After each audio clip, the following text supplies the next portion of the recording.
Rwanda, known as the land of 1,000 hills with stunning terrain of 5 volcanoes, 23 lakes and numerous rivers. Fractionally located in the south of the equator, with much of the country lying at altitude, Rwanda is your sure bet if looking for that tropical highland climate.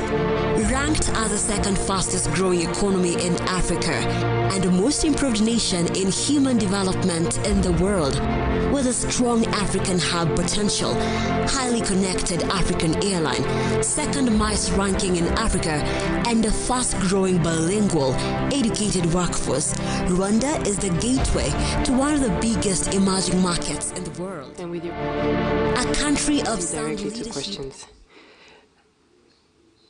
We remind members of the press to please state your name and media organization before you ask your question, and please keep it to one question. Kensi. Thank you, Excellence. My name is Kakoza Mwiza Charles, commonly known as KNC. I work for TV and Radio 1.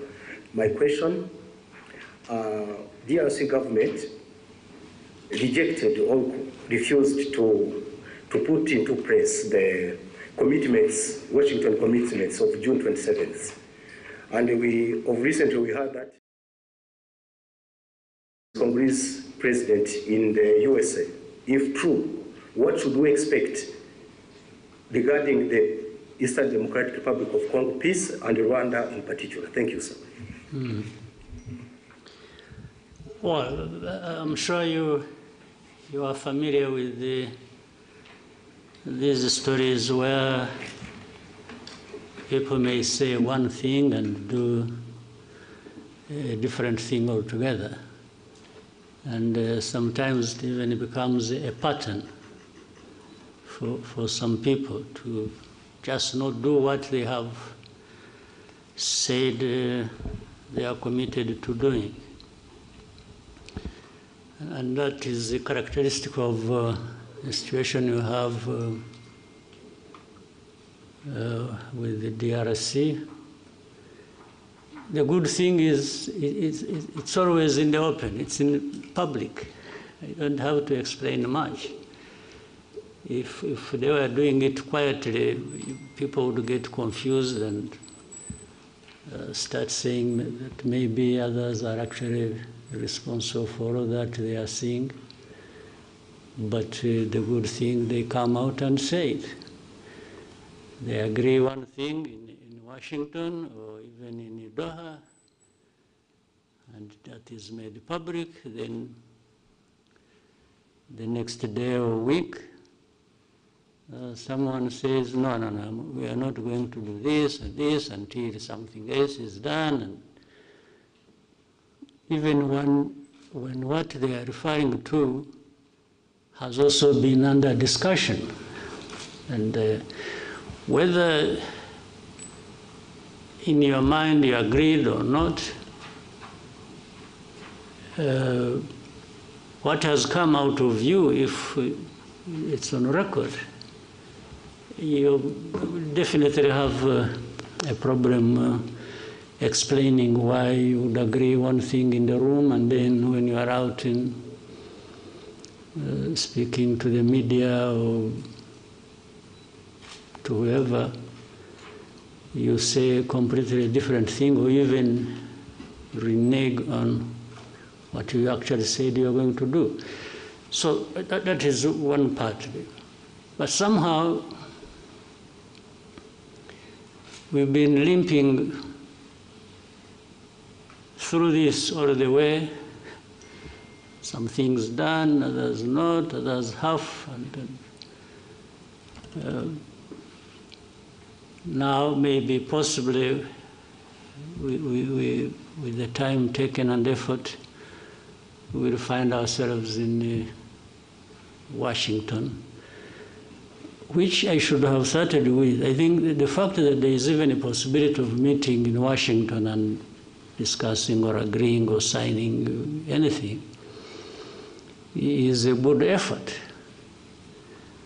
For all the years before, we haven't had anything like that.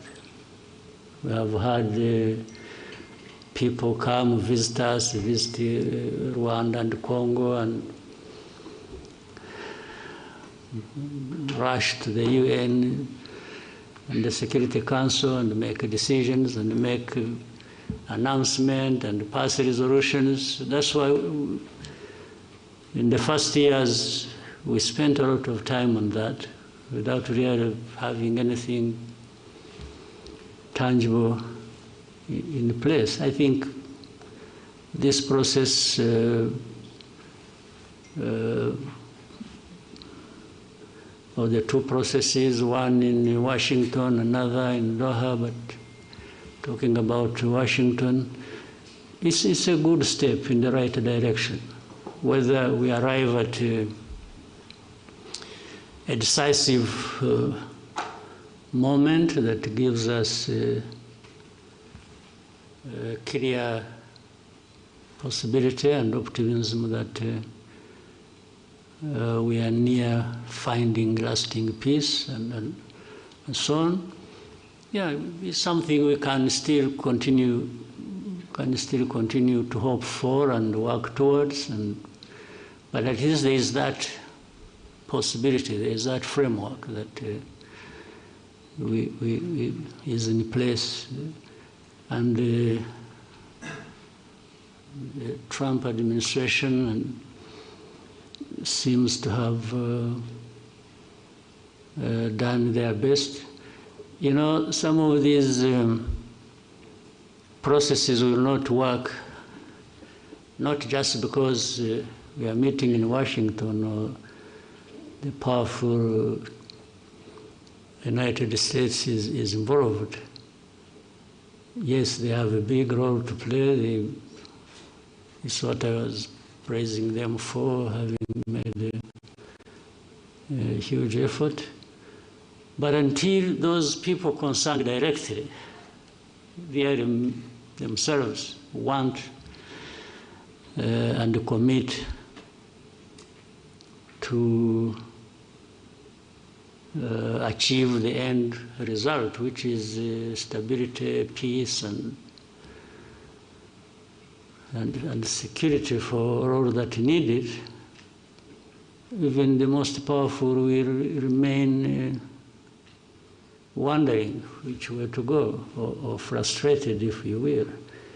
So the onus is on us, mainly the people, the leaders, the DRC, Rwanda, and others in the region.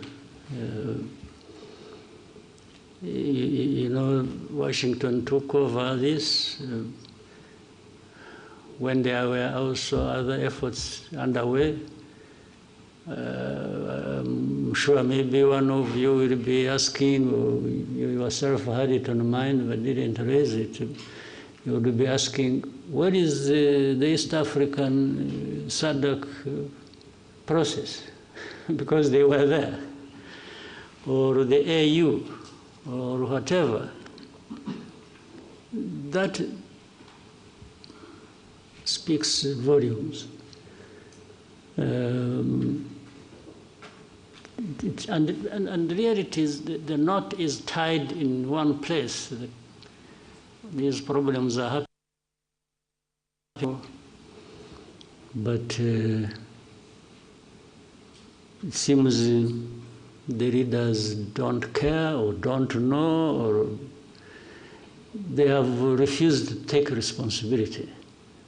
They just keep daydreaming and talking about all kinds of things, and whenever they've gone all places, the only thing they know how is to keep asking sanctions for Rwanda, sanctions for Rwanda. Okay, but if you sanction Rwanda, how does it solve your problem? How does it solve your mismanagement of your country affairs?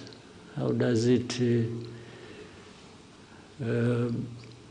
give citizenship rights to the people who have been complaining for decades and have had to take arms and fight you? How does it solve the problem of you having to import mercenaries to come and ask and fight for you. How does it do that? I mean, you know, people should really see things for what they are, and you may hear so many stories about different things, but you also have the ability to see through all that and make your own judgment. So, summary of so much I have said, I'm always optimistic, always hope there is a chance another day, and the following day, but I remain prepared to take care of the business I have to take care of.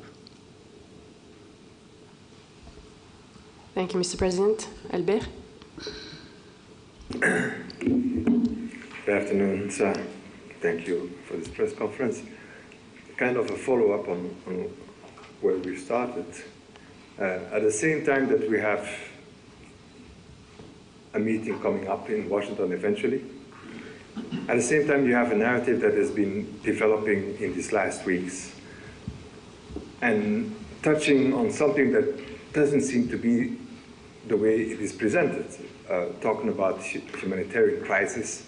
It's incredible, millions of people displaced in Eastern Congo, that people need to have access to Goma, and that is especially developed in Europe, for what we can see. So sometimes also it reminds me of 10 years ago, or in 2012, 2013, what is this thing about Goma? Because as soon as M23 took in 2012 Goma, the whole world went cuckoo. And now again, everybody wants to have access to Goma. So what is there? Because it's at our doors. At the same time, I believe that after 25 years, to have MONUSCO there, which was also part of the forces that, beginning of this year, were shooting at Rwanda. I mean, for Rwanda, this becomes something that maybe needs to be taken up. Like, how long can a force like that still stay there? And especially that they've been part of the belligerent attacking Rwanda. Mm-hmm. So what is this thing about Goma that nobody knows? Well, Goma is near a volcano, which sometimes erupts, and so maybe that seems to be the factual thing about Goma. The rest are just stories. But from what you started saying, what is it that didn't actually originate from Europe? You asked something about Europe, and you are saying the stories about Goma and so on are originating from Europe. But what is it that didn't originate from Europe about this story or about this problem? If you look at the whole history and the old history, but even the recent history, you have had Europe always in the mix of things in and between our countries, and even to do with the crisis we have in Eastern Congo or the region.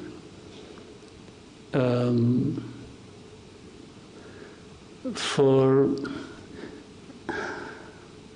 about Goma, I don't fully understand.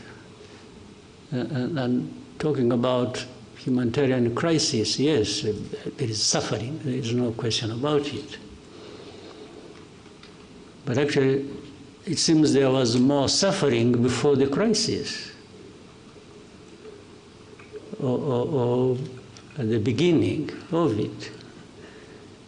As of today, I think the suffering is still there, but maybe less than. But to talk about humanitarian crisis so much is to find an entry point, an easy entry point into that crisis, and then shaping it the way some people want, given how they have been relating to this issue I'm talking about all along before.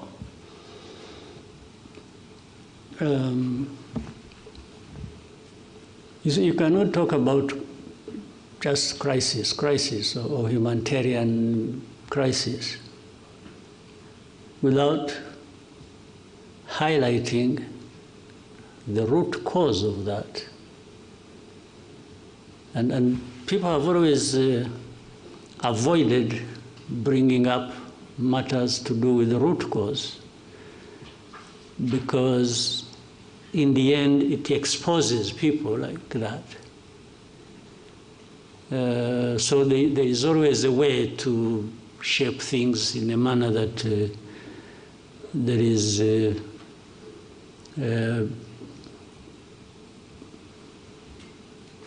effort to protect themselves, the people I'm talking about. And is it a new crisis in Eastern Congo or in Goma or around Goma? You remember this crisis, I have said this before, and you have heard it even from other people, or you know it yourselves. This crisis was there in 2012, came back 10 years later. Why can't people try to understand? What is it? How can you have a problem 2012 and 10 years later you have a repeat of the same problem? It means, but yet for those 10 years we had this international presence, and many years before that, supposedly to address these problems. So much money spent, so many people involved, people losing their lives in big numbers, refugees, people displaced, and but life goes on like that until we are visited by the same problem, and then we start running around like this is a new thing. I mean, the amount of hypocrisy and even double standards and real insensitivity of some of these powers that we know, who are associated with the cause of these problems, or who accompany the crisis in a way they have chosen, and in the end they are the ones making so much noise about, they look like they are really hurt by the suffering of people. These are people touched and offended by people suffering. But this is just trash of pretense. If you are like that, you have heard people talk about values, you see our values, but it's a lot of nonsense. If you have the power of everything, whether political, money, or whatever, and then every day you're talking about values and so on and so forth, and even want to teach others how to respect values, yet you are the cause of the suffering, and you are the cause of the perpetuation of that. What kind of pretense is this? And you can't just, so when you see these people, you know, coming out with a lot of anger on this and talking about, you see us, you've made a mistake, we are going to do this.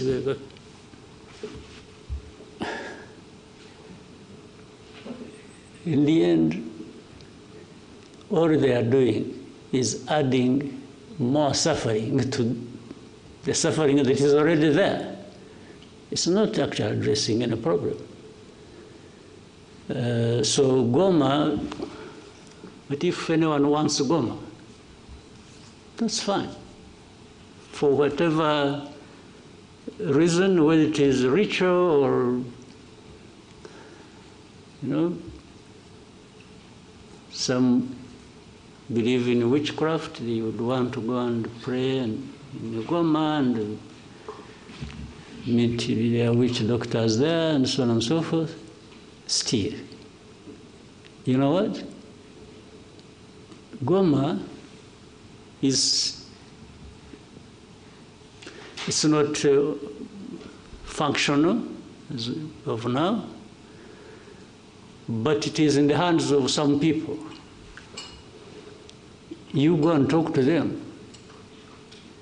But if I were the one, now let me be myself, let me tell you the story. If I were the one, you come and I'm the one controlling Goma, and you come to say, I want to use Goma. I say, fine. But these are conditions.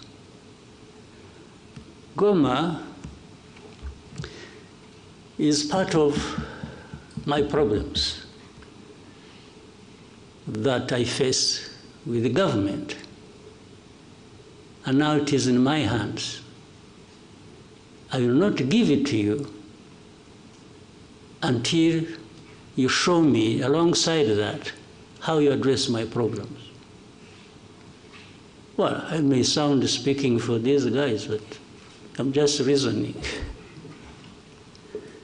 If I were the one, you want Goma, you want Kavumu, or Bukavu, or you want the whole of Eastern Congo back, fine, I have no problem with that. It will only come with you addressing my problems.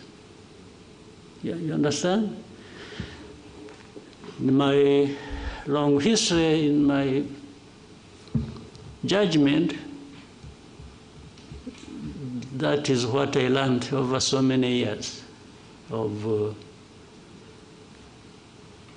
fighting for my rights and for, you know, people have, they sacrifice, they do what, but unless they have no reason they are sacrificing, that's a different issue. But if they are, everything should be put together. You want this, I'll give it to you. I have no problem. But we came to this point because of this reason. So if you don't address that reason, how do you just expect you cause problems? And then you come and say, you know, and this I'm saying because, again, for me, what you see is what you get. We used to tell the Congolese from the beginning, when, you know, we would be in the discussion and it's like you see leaders behaving like, it's like, you know, you must do this, you must do that, and they are the cause of problems. So I used to tell the leaders of Congo that asking, or in order for us to have security in our country and have peace, and that we have fought for so many years in the past, you know, it's a must. We must give each other peace. I can't ask anybody for peace as a favor they are doing to me. No. For us to have peace, I beg you, and you have to do me a favor to give me my peace. That's a different world I don't live in myself. I cannot ask anybody to do me a favor to have Rwanda secure or to have my right. Well, initially maybe I can ask you to do a favor, tactically. I can say, please, I beg you, I can even kneel down if you want. But if you don't give me my right, then it means a fight. We will fight, no question about it. So there is no way, where I'm concerned, you can do me a favor for my right. Who are you after all? Who are you to have everything, including my own right, that you can control? How? Who are you? What gives you that right or power to be able to do that? So I've given you more than you really wanted, but Goma is part of the problems we have in Eastern Congo. And yes, Goma should go back to its operations as an airport. But what is it that stopped it being so in the first place? So you must address that. You want to address humanitarian crisis. I agree. There must be a way of doing it, taking on board the fact that there is what is causing the humanitarian crisis, and that must be addressed. Right? So, anything else about Goma? Well, somehow there is also another side of the whole story that has been kept repeated, especially now it's still alive in Europe. It's about the looting of minerals and all of that. I mean... Again, that is nonsense. Exactly. They looted minerals better than anybody, worse than anybody I know of in history. So would you even listen to that? Minerals? Minerals, they sell minerals in, what is it? In Antwerp, in where is? Antwerp. Diamonds. Diamonds. But there are no. Do they produce diamonds? Or they have gold, bullions they took long ago and they are adding more. Do they have a lot of gold? Do they have gold mines? These Europeans? They take it, okay. To make their case even simpler or less than it is, they may even say, no, but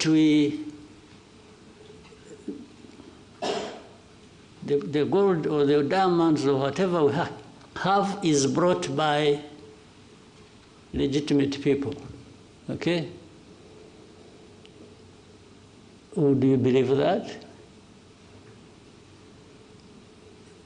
But that legitimate, when they are there, they are the legitimate ones. So, but this whole thing, why do you think, by the way, there is something to do with there is an MOU actually we're supposed to be having with Europe, which involves, I think, and a lot has been worked on about traceability and so on and so forth, okay? Rwanda got involved in that. and passed every stage and standard that was expected on that. Now, what is funny and contradictory is, at some point, then DRC goes to Europe and says, no, don't sign anything with, but how do you not sign anything that was supposed to be transparent and show where the minerals are coming from, or who is involved? So on one hand, you want to be clear that there is nothing except that Congolese always passed through here, and some sold it here to Rwandans who went and sold it to somebody else. Others, they sell it through Burundi, through Uganda, through the neighbors. But it is only Rwanda that was picked on about minerals. Simply because, I think with the audience back home in Europe, they listen more to these accusations. The more they hear of them, then the more questions they raise about Rwanda. Whether what they are saying is happening or has happened or not. So minerals, really think, okay, FDLR, that actually at some point was in control of Goma, or the surroundings of Goma. Why are they found to be innocent in the whole equation? And yet every day we point out things to do with FDLR. But they are not interested. They are saying, no, they are few, they are... Well, if they think they are few, they should come here. We will take we give them face-to-face conversation with those that have been brought from Eastern Congo recently. They will tell them the stories. But do you think they even want to do that? Haven't some of you journalists, maybe, I hope you're also not selective about what you want to know. Haven't you asked to go and meet these people who have been brought from Congo, the FDLR, to tell you their stories that show you how they are so embedded and intertwined with the Congolese forces and other systems of government? So that plays behind the scenes role, and you don't see it at the forefront being talked about. In fact, some of these FDLR have been doing mining in Eastern Congo. Where do they take their minerals? Maybe those are the minerals that end up in Europe, but they would rather hold Rwanda responsible based on the stories around minerals. What sense does it make? You know, don't... sometimes we overrate people. We overrate them in a sense. We think they have, when it has been said by Europeans or by this, then it must be true. But these are the things they get involved in. Petty things. And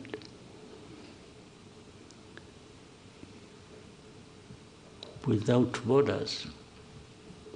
Okay?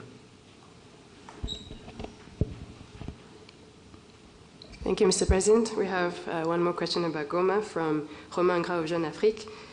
The question says, President Macron said on the sidelines of the G20 that the M23 and those who control Goma airport have not made the necessary effort to reopen it, stating that the administrative conditions have been met by the DRC. What steps need to be taken to achieve progress on the airport issue? Well, I don't know what is being referred to as the government of DRC having met what? I don't understand. That they met what? The administrative needs. What administrative need? To the best of, I don't know what, first of all, the meaning of what he had said. For example, are you aware that the airspace in Eastern Congo is actually closed? You can't overfly. You have people flying from wherever, whether South Africa or going there. Planes don't overfly Eastern Congo because DRC government closed the airspace. Now you want to open an airport in a closed airspace, and he says somebody has met the standards, administrative standards. I don't understand the meaning of it. Second, those M23 and others who control what? Who control them? You mean M23 who control or M23 and others? And those who control. Ah, okay.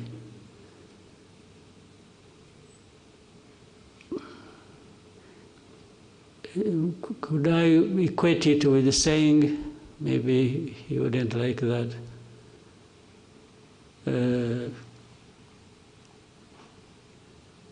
the government of DRC, the FARDC, and FDLR. FDLR actually has a big control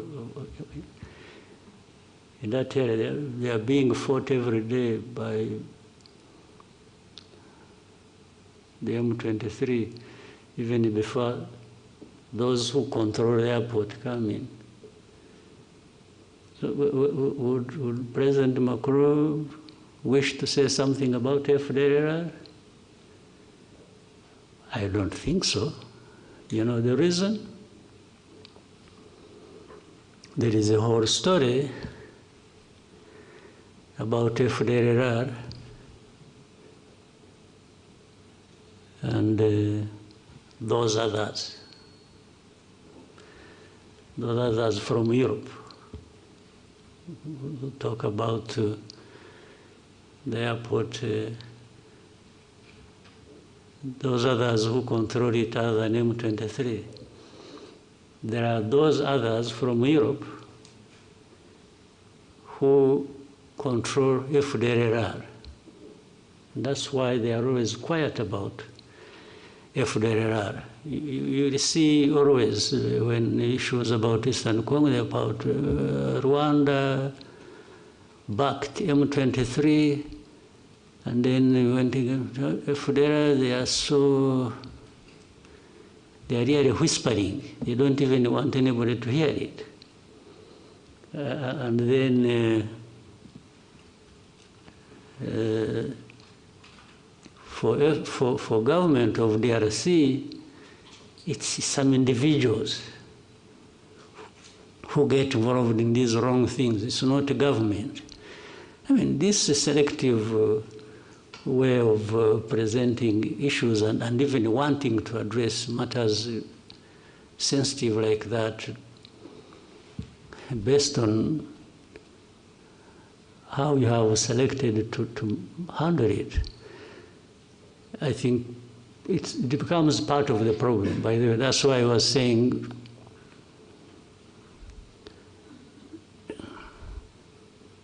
those others, other than those who control the airport, but from Europe, have been part of this problem as of origin of 31 years ago tragedy we had here. We've been associated with that. maybe with time, if those things keep coming up, and the way they have been, we will say more about that. I think if they think we can be silenced, to not talk about their historical role and responsibility in matters of tragedy here in Rwanda, and which crossed into Congo, and people are there. You see hate speech, you see all kinds of by leaders, and those others in Europe tend to minimize it and don't even want to talk about it. But then they talk about Goma, M23, and the others who control it. Who control both? I mean, I guess they mean who control M23 and who control Goma. Yeah, but there are those others also who control from the same place where the voice came, who control government of DRC and control FDLR. And that's why FDLR, people keep quiet about it. But, well, if they want us to roll back the whole efforts of the understanding of how we should relate based on their involvement in the tragic history of this country and the region, they are welcome. Thank you, Mr. President. Next question for Lionel. Thank you, Mr. President. My name is Lionel from Pan-African Review. My question will be about Africa's security in more broader terms.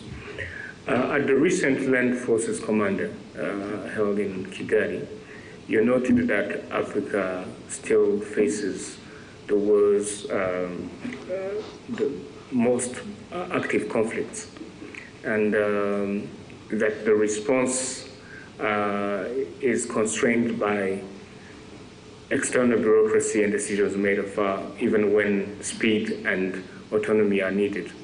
At the same time, Rwanda's interventions in Mozambique and Central Africa show us what African-led solution can achieve when partners trust each other and act decisively. So in light of these contrasting realities, what do you think are the reforms required for Africa to be able to strengthen its capacity to respond on its own terms?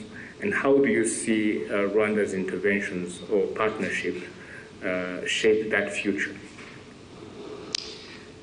Yeah, it's an important question, but very difficult. Again,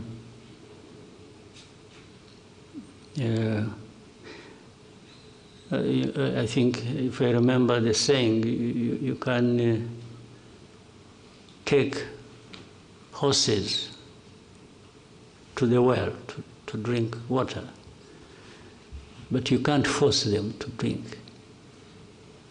You take them there, but it is the horses to drink the water anyway. If they don't want, you can only just stand by and watch, isn't it?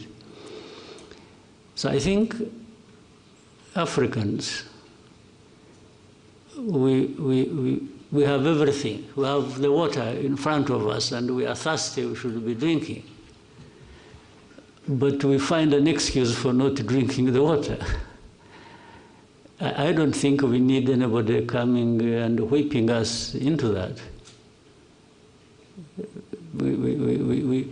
So when the Africans decide to drink the water that they actually badly need, I have no medicine. I can't.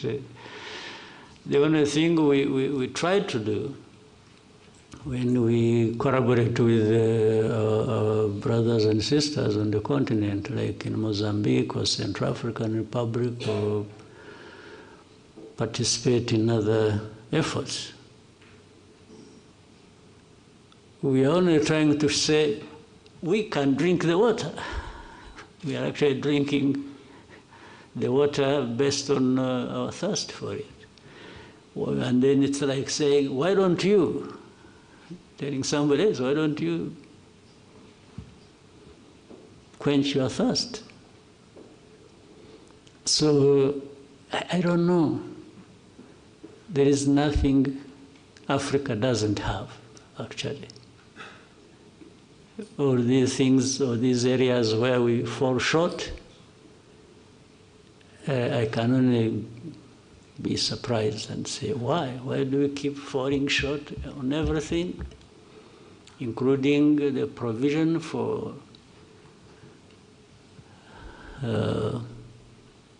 security for our people? When we have the people, we have the resources, we have the knowledge, we have... what is it that Africa doesn't have? Tell me. We have good weather, maybe that's what spoils you. We have... what don't we have? Numbers, we have 1.4 billion people on our continent. So what do we want? What else do we want? Or what do we lack? So that is... this is it's a pathetic situation. Yeah. I don't think I have helped you to understand what you can do, but not for lack of trying. Yeah. Thank you, Mr. President. We take one question and then go to break from Anangwe.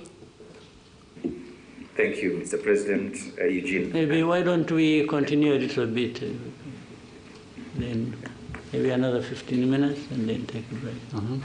Eugene Anangwe, we're CEO, founder, East African Media Group, and the Africa Leadership and Dialogue Institute. Mr. President, my question is on leadership.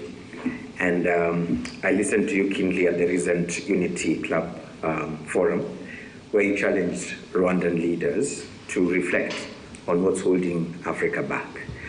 And I remember you talking about feeling that this is linked to leaders who pursue individual gains. For the close to 20 years I've been in Rwanda, I reflected on this, especially listening to people who have been serving in different quarters.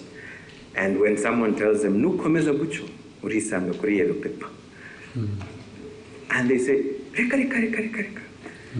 And the reka, reka, reka is not because they don't want to serve, but because of the pressure to deliver that leaders in this amazing country go through. The pressure to deliver without apology. Exactly, yeah. Yes. And this brings me to the question of your style of achieving this culture.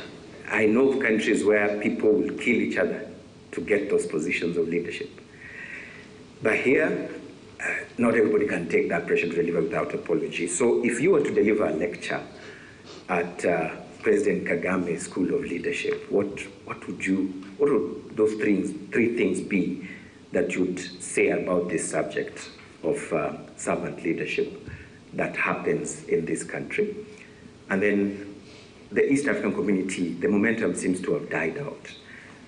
Checking on ground, people feel like it's not the same pressure, the same momentum that was there. I know in this room, half of the people might not know who's the current chair of the ESC Heads of State Summit. It's not like long ago where there was a lot of hype around this. Something must have happened, Mr. President. I don't know if you also feel the same. What is that might have happened? And what do we need to do to be able to bring back that momentum that we had about this fastest growing regional economic bloc? Thank you. Well, to start with the last, I think you hire different people. You hire different leaders and see if they can. But leadership is a broad subject and always discussed in every corner and part of the world. It doesn't mean one thing. Many people have different definitions or interpretations of what should happen. I'll give you my take. It's so simple.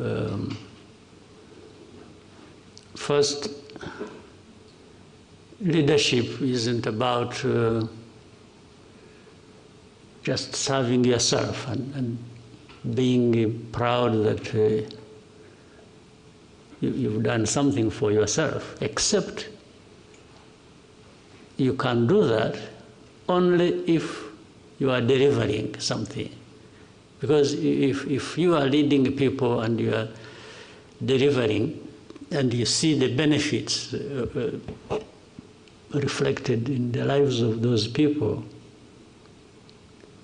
then you can have personal satisfaction and pride. So this is different from what I started by saying.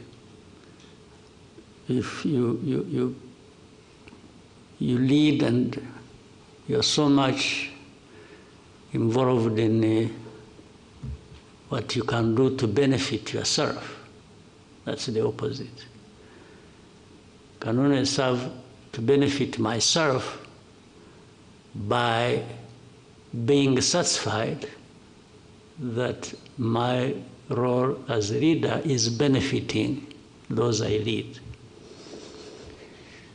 Well, but that then becomes the theory, the broader theory or philosophy of leadership. But we also know that more importantly, there is the practice of it, the real tangible results you can see and hear from people. That makes the biggest difference. So with that understanding, which I think many people have, the rest becomes a choice of how you are going to live your life and the purpose of any service or leadership role you may be playing.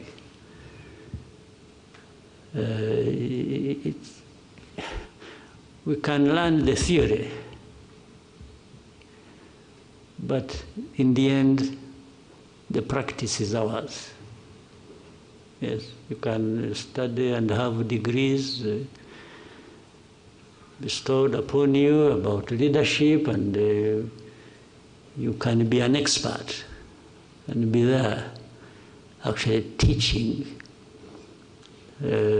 leadership, and everybody moves out of the room energized and feeling on top of the world.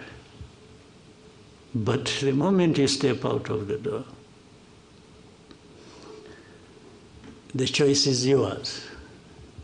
How you use that energy to fulfill the obligations that the theory was talking about. So it's not an easy thing. So you can therefore have this and match it on to what you asked about East Africa or whichever entity or institution. We have to keep trying, we have to keep challenging one another on the basis at least of this theory, and then tying it with the practice and say, but we are saying these right things in this institution, but the practice seems to be coming out differently.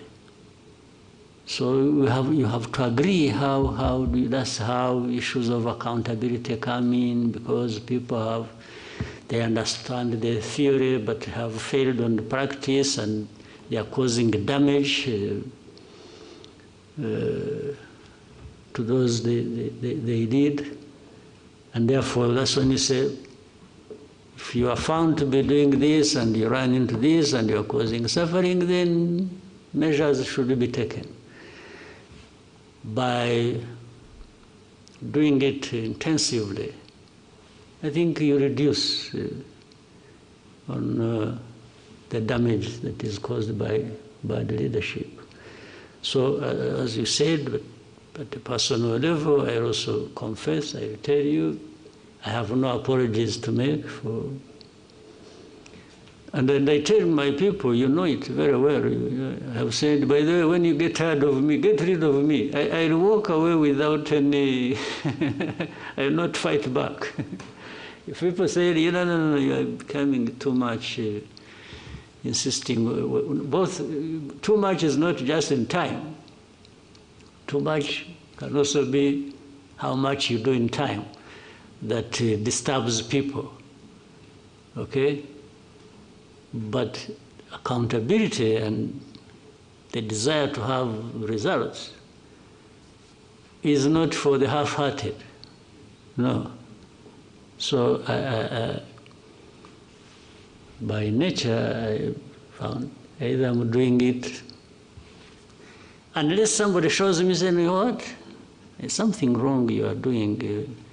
I listen, by the way. I also have ears, I have a sense of trying to listen and learn, but if nobody comes up, and we all agree that what we are doing is the right way to go, on that one I push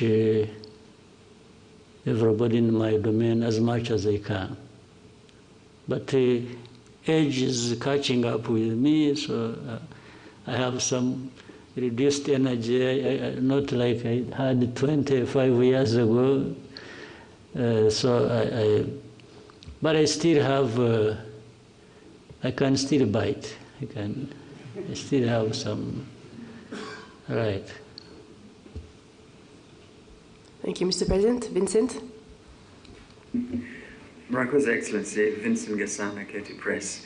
Bear with me, sir, I'm going to go back to the DRC crisis, which continues to cause instability, insecurity, and of course, devastation for the people of Congo. It seems to me, sir, that the main factor perpetuating the crisis is what is a determination by certain Western governments to direct away from the attention away from the causes, underlying causes of the crisis, and instead just seeking to make Rwanda some kind of sacrificial lamb for every sin to do with the DRC. Now, I appreciate, sir, that Rwanda does not have the power or the influence of these nations, but it is nonetheless a sovereign nation, a sovereign member of the United Nations, African Union, and other similar bodies. I wonder if there are any mechanisms within these bodies where Rwanda can table motions to hold these governments to account, not just to give Rwanda respite, but most importantly, really, for the sake of the people of Congo who suffer the most from what is a profoundly egregious cynicism which this government seem to think works in their interest. Thank you very much. Yeah, again, it's, I can say we are trying, and we'll keep trying. Maybe every day that comes to pass has brought something new, and looking forward to the next. But this is the state of affairs in the world we live in. There are these things that are never straightforward, and much as we may deny it and keep running away from it, it's that saying, having might tends to make people right, or give them the right. So we have had this for a long time. They might tend to think they are right, and they don't care, even when they realize that what they are involved in is wrong. But as long as it benefits them one way or the other, they will take that direction. They don't care about you, and especially when it comes to we Africans who are even ready to accept it. It's like Africans, we are happily exploited. We tend to, be so subservient that somebody does wrong to you, and the tendency is for the Africans to be the ones to apologize. You get offended, you get hurt, then you're the one to apologize. And really can't keep blaming somebody else other than ourselves. Why do we? So, but we can't keep quiet. We always raise these issues. I'm sure there are many who are capable of doing that and who want to do that. We all can't be silent in this case. So while our power is limited, it's not like theirs.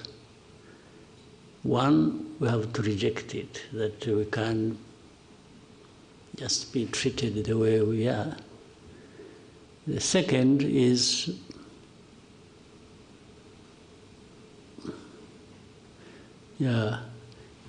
we even have some way of fighting back. Fighting back includes to keep exposing the truth about all these lies and the suffering that is brought upon us, we Africans. Of course, that requires you have to have people who are like that, but then above all, you have to have a coordinated effort. That's why there is always a search for Africans. You are talking about, you are from Pan-African something. Yeah, the Pan-African means really working together, finding like minds to, and not accepting that we can, whether at individual level or at a collective level, we just have to. So there is always a moment, there is always a chance, there is always a place where even speaking up and speaking out makes a difference. That's what we have to do. And knowing that most of these crises, actually, when you look a bit underneath, there are things like this. We are talking about Congo a while ago. There's nothing between Rwanda and Congo and the conflict thereof. There's nothing that is just Congo and Rwanda. Underneath, there is a volcano, yes, that you have to contend with. There are these external factors and actors and forces that are operating. So the moment you are conscious of that and keep finding ways to minimize the damage it causes, I think the better. Mr. President, we'll take one more question coming in from William Wallace of Financial Times. He's asking what is causing the delays to the Washington summit with DRC. If it does go ahead next month, how confident are you in a peace that sticks? Yeah, that's almost like another question I answered earlier, but what is delaying, I can assure you, does not come from or related to Rwanda. That's I want to confirm that. it comes from somewhere else. I don't know, maybe the one who asked the question can keep trying to investigate, but nothing originates from Rwanda. But the question I answered earlier is, I mean, people, we have had so many meetings, our delegations have met in Washington, and there is also, I keep bringing back Doha, there is Doha, but they discuss, they are near agreeing something, or sometimes they agree something, and then just out of that place, the next day, somebody is just it's in the open. It's not done quietly. Something, no, I want to do this until you have heard somebody say, we are not going to sign anything in Washington until Rwanda has removed forces from DRC. That becomes, but these are things that have been discussed even before we went to Washington. There was a discussion about that, whether in Rwanda or so. But then you are in Washington, we agree that yes, there are a number of things that are going to be done by both sides, and this is the sequence, and they sign. Our people, delegation, and the delegation from there, they sign. And then after that, the next day, whether still in Washington or back home, they say, no, we are not going to do this until, now they set different conditions other than what was actually done and agreed in Washington. So this is what delays the things. So for us, we've been here waiting. There were many times we are hoping that they are saying that maybe beginning of December, I'm not sure that we are going to meet in Washington. I'm not sure whether tomorrow somebody doesn't say, no. For me, I'm not going to Washington because either last night he dreamt or was told by a priest whether the backward, the old priests or the new ones, that no, it's a bad idea or it's a bad omen to do this. And somebody just says, I will not go. So what can I do?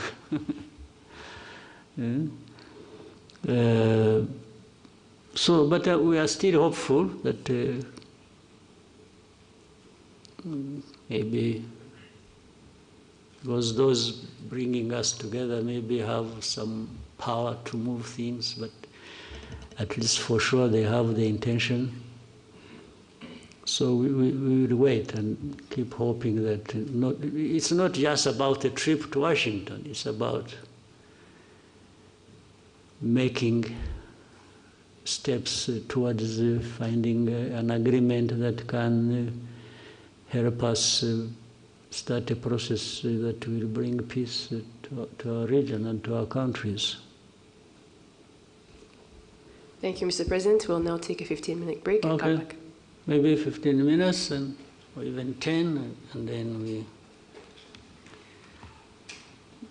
But you forced me into a break. I welcome it, and I welcome it anyhow.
Bienvenue dans Destination, l'émission qui vous fait découvrir les lieux emblématiques qui façonnent le Rwanda d'aujourd'hui et de demain.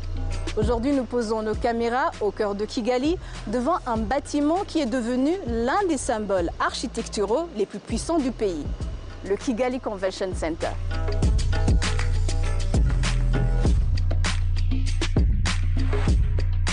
À proximité, il y a le parc Kigali Centenary, les centres commerciaux, le Chamber of Deputies et le musée de la campagne contre le génocide à quelques centaines de mètres.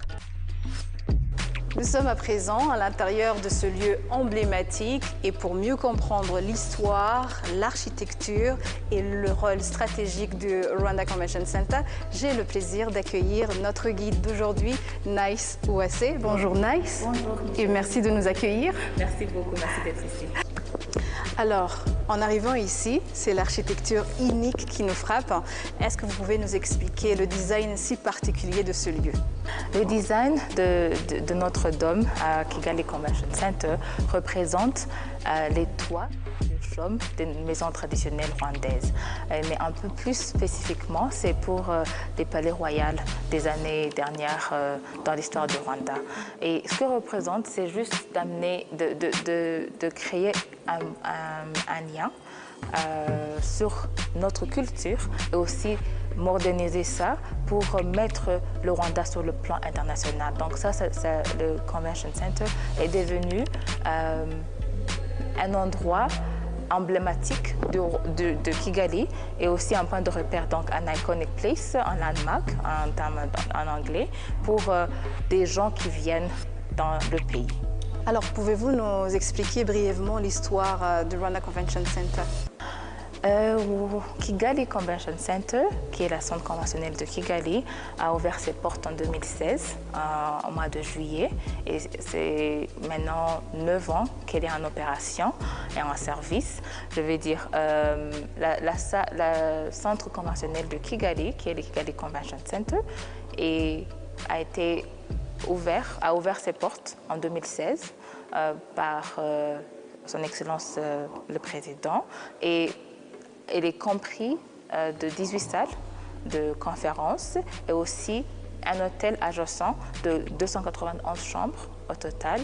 Et voilà, l'histoire est qu'on a vraiment accueilli beaucoup de délégués, beaucoup des événements internationaux. Le dôme emblématique reprend la forme d'une hutte royale rwandaise symbolisant l'héritage traditionnel du pays. Il est illuminé la nuit aux couleurs nationales, bleu, jaune et vert, grâce à des LED économes en énergie. L'édifice attenant, abritant l'hôtel Radisson Blu, évoque un panier traditionnel tressé, agassetier, à travers son design externe. Alors, Nice, que symbolise ce centre pour notre pays aujourd'hui? Le centre symbolise un hub de conférences, là où on attire des conférences et des événements et des salons et des sommets internationaux pour venir au Rwanda. Donc, on est vraiment positionné pour attirer les délégués internationaux de venir au Rwanda, non seulement pour les events, non seulement pour les événements, mais aussi pour des raisons touristiques. Donc, quand on a la chance de mettre le Rwanda sur le plan international des events, on est aussi en même temps en train de démontrer ce que le Rwanda a à offrir dans la place économique, dans la place de progrès culturel et aussi touristique. Donc on a beaucoup de délégués qui viennent chaque année. On est en train de compter spécifiquement pour les events, on est en train de compter environ 20 à 25 000 personnes qui viennent au Rwanda juste pour les events. Donc c'est l'écosystème qui se développe déjà. Il y a beaucoup d'entreprises locaux qui en bénéficient. Et la centre conventionnelle est au milieu de tout cela, de tous ces business qui se créent et aussi à créer une ambiance en événement. Oui.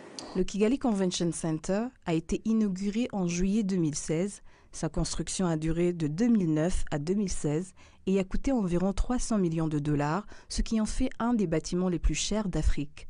Situé à Kimihurura, aux abords du rond-point, à seulement 6 km de l'aéroport international de Kigali. Alors Naïs, au-delà d'être un symbole, le Rwanda Convention Center, c'est aussi un centre ultra fonctionnel. Oui. Quelles sont les infrastructures que vous avez ici? On a des salles de conférence, on a un hôtel, et je vais vous donner des détails un peu après. Et on a des parkings, on a des bureaux à louer. Les salles, on a 18 salles au total. Il y a aussi des endroits de rencontre. La plus grande salle qu'on a 2600 places. Et la petite salle qu'on a 5 places au total. Wow. Et on a 291 chambres, y compris les chambres standards, y compris les chambres exécutives et les suites. Et on est les seuls à avoir une suite royale. Wow. Dans toute la région de Grand Lac. Pour le moment. Je croyais que c'est le Rwanda seulement, mais c'est dans toute la région. Oui. Et en plus de ça, on a 650 places de parking. Je crois qu'on est parmi les infrastructures du Rwanda qui ont des places assez énormes. Et voilà, on a 5 restaurants au total avec des thèmes différents. Il y a le Fellini qui est italien, il y a le lounge, il y a des bars. Il y a vraiment une diversité de services qu'on peut avoir. Ah, c'est impressionnant. Alors, je dirais, quel est le rôle du Rwanda Convention Center, justement, dans l'image du Rwanda, surtout le tourisme des affaires, du travail des affaires? Notre contribution est vraiment énorme parce qu'on est en train de mettre le Rwanda sur le plan international des événements. Spécifiquement, on a la seconde place en Afrique sur la liste de ICA, qui est la liste des centres conventionnels. On est le second et ça vient de faire 3 ans. Donc notre inspiration est là pour nous diriger vers devenir le premier. Et on a tout ce qu'il nous faut.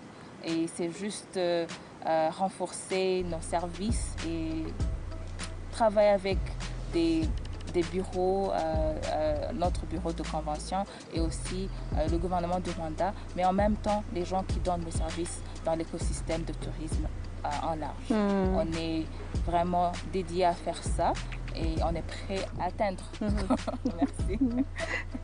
Oui. D'accord. On a un gouvernement qui nous supporte à 100%. On a un système de tourisme qui fonctionne. Et puis, ce qui nous reste, c'est qu'on doit continuer à faire en sorte que le Rwanda soit sur le plan international des événements. Et on est en train de travailler avec la Centre Convention Bureau, bureau de convention, et on est en train de faire le marketing au niveau international pour attirer les conférences, parce que ce qu'il nous faut, ce qu'on est en train de travailler sur, c'est le nombre d'événements internationaux qu'on accueille ici au Rwanda. Jusque-là, il y a une différence d'environ 40. Donc, c'est possible à achever cela. C'est possible à atteindre cela. On est prêt, on a une équipe qui est prête. Je dis une équipe ici à Kigali Convention Center, mais aussi l'équipe de Kigali en général, l'équipe de tourisme, l'équipe de Visite Rwanda et aussi le gouvernement du Rwanda. Devant l'entrée est érigé le monument anticorruption, une sculpture de 12 mètres en forme de main ouverte, créée en 2019 par l'artiste irakien Ahmed Al-Bahrani. Elle représente la transparence et l'engagement anticorruption du pays. Le Rwanda Convention Center est aussi un symbole du Rwanda post-génocide, résolument tourné vers la paix, l'innovation et la coopération régionale et internationale. Il représente un engagement fort, celui d'un pays qui s'élève, qui ose accueillir le monde et qui construit son futur avec assurance.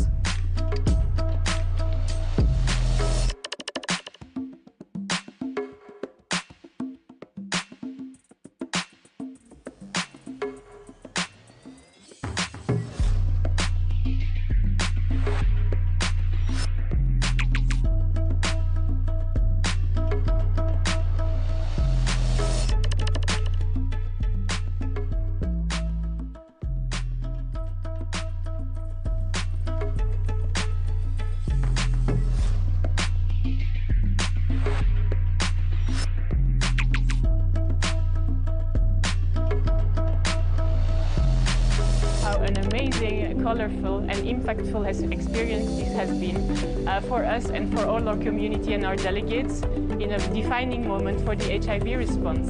I've heard feedback from delegates saying it was the best conference ever, and here we are wrapping up this amazing conference. So I just want to say to the people of Rwanda, murakoze. The center has been exemplary in their support for this exhibition. It is a gorgeous facility. The people here have been so kind, understanding, and wonderful, bringing together all of these activists and clinicians, but most of all, supporting an outrageous fashion show here. Thank you, Kigali Convention Center. I am Dr. Josephine Ochiridako. I am based in Johannesburg, South Africa. And this is the second time I've been here in Kigali, Rwanda, and it has been a great experience. The weather is great. The people are awesome. We're learning a lot. The country is beautiful, clean. People here are just amazing. Hi, I'm Claire from the UK, but I work in Uganda. I'm very excited to be here at the conference as well and meet so many people from so many different places and backgrounds and learn about all the, everything that's going on and seeing all the advocacy. So I work in Uganda, but it's my first time in Rwanda.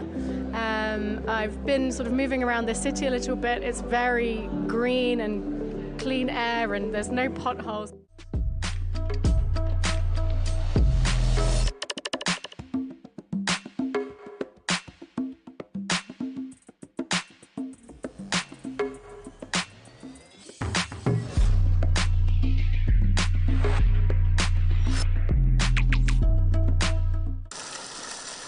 Conçu avec des systèmes de collecte d'eau pluviale, réutilisant de l'eau grise, éclairage LED à faible consommation et climatisation intelligente, symbolise aujourd'hui l'engagement du Rwanda envers une croissance écologique et durable.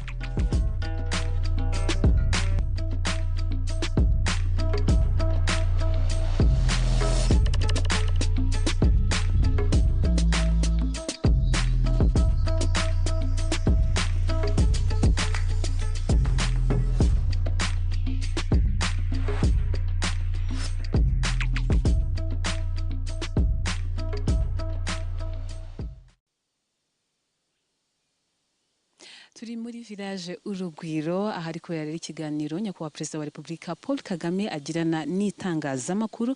Ni ikiganiro muri iki gice cyacyo cya mbere cyagarutse ku bibazo bitandukanye. Hari ikibazo kijyanye n'umutekano muke mu karere u Rwanda ruherereyemo, ahakomojwe ku masezerano ya Washington. Gusa Perezida wa Repubulika Paul Kagame akaba agaragaza ko uruhande rwa Kongo rukomeza kwirengagiza nkana ndetse no gushaka gushyira mu bikorwa ibikubiye muri aya masezerano. Hari kandi ibijyanye n'uko umukuru w'igihugu yaragaragaje uruhare rw'ibihugu byo mu burengerazuba bw'isi bwitwaza nkana kurengera uburenganzira bwa muntu, ariko kandi ari bo ntandaro y'ibyo bibazo. Muri iki gice cya mbere kandi cy'ikiganiro nyakubahwa Perezida wa Repubulika Paul Kagame yagiranye n'itangazamakuru, hanagarutse ku ngingo yagutse y'umutekano w'umugabane wa Afurika, aho nyakubahwa Perezida wa Repubulika Paul Kagame yavuze ko Afurika ikwiriye kwishakamo ibisubizo mu gukemura mu buryo bwayo ibibazo uyu mugabane ifite. Avuga yuko umugabane wa Afurika ntacyo udafite cyatuma udakemura ibibazo by'uyu mugabane. Ku kibazo kandi yabajijwe ku bijyanye n'imiyoborere ye, nyakubahwa Perezida wa Repubulika Paul Kagame yagaragaje ko uruhare rw'umuyobozi rwakabaye rushingiye ku gufasha abaturage. Turakomeza n'igice cya kabiri, ni ikiganiro nyakubahwa Perezida wa Repubulika agirana n'itangazamakuru.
Thank you for the brief, Mr. President. We'll proceed right away with the remainder of the questions.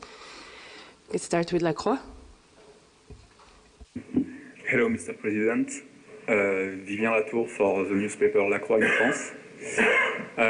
What are your thoughts on the very likely dismissal of charges against Agathe Abiyarimana in France and the link or influence her family could still have with FDLR through Kinshasa? Thanks. These are some of the things I was saying, that how the history, the facts thereof sometimes they keep playing out back and forth and even leading to minimizing the identity and the effects and the real bad image of FDLR. And you see it playing out in different places and ways. Yeah, in the recent time, years, months, we are aware one of the sons of the son of Abiyarimana, and some of the people who ran away from here, by the way, who live in Europe, United States, and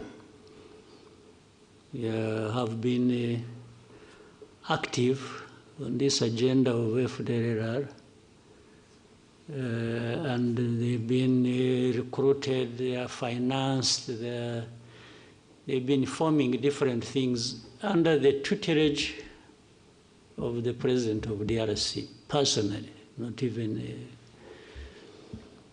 we follow, we see the visits, the many visits they pay to DRC government in Kinshasa, and we follow the activities they are enabled to get involved in. There are even those who used to be the officials of government who ran away like 20 years ago, again because of association with FDLR or other activities to undermine the integrity and fail the government so that it doesn't move forward. So you can link these things. You see the FDLR being covered up by some authorities in Europe and elsewhere, then the family of Abiyarimana and individuals who were active in what happened in the tragedy, like his wife, and they are in the courts of law, the cases are treated the way those powers decide. And then those activities leading up to, and then in the end you have people saying, you know, if there are, how many people are they? You know, really it's like, for us who complain about, when we are complaining about FDLR, these genociders, actually it is not even complaining about them in isolation. They are strengthened, they are made effective by the association they have with, for example, the government in Kinshasa or some authorities in Europe, or who allow this to, and then in the end who openly play down this. So you can put all that together and form a picture of how manipulations and wrong things have been going on around this problem of FDLR, but also how that relates to what is happening in Eastern Congo or in Congo, and the noises that are made after that. Then you see resolutions that the UN sort of not bothered about FDLR, and not even bothered by those who support them, and trying to distance and make them innocent, those who support them. So it is in that form that we see, even that case, how it has evolved. It has something to do with all that. Next question from Theodore.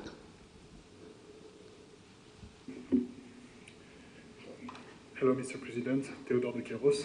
I'm a French journalist based in Rwanda for Le Monde and the AFP, and also TV5 Monde. You spoke about association between FDLR and Kinshasa. Could you share us more information about the association? Do you have any clue of that? But also, can you help us to assess the FDLR threat in Eastern Congo in terms of number and firepower?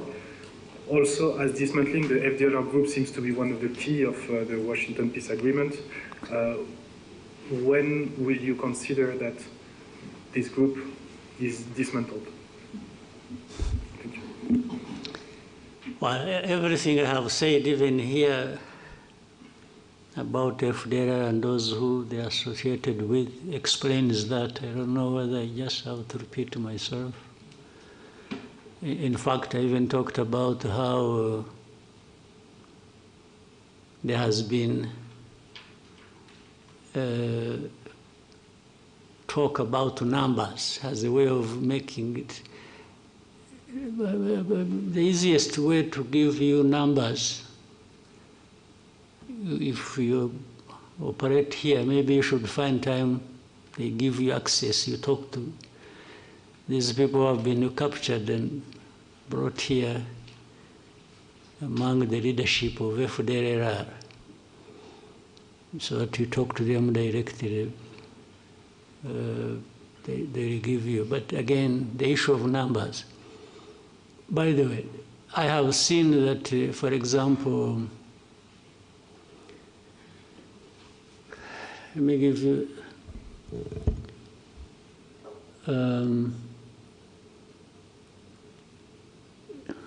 you know, in Congo, there are different forces.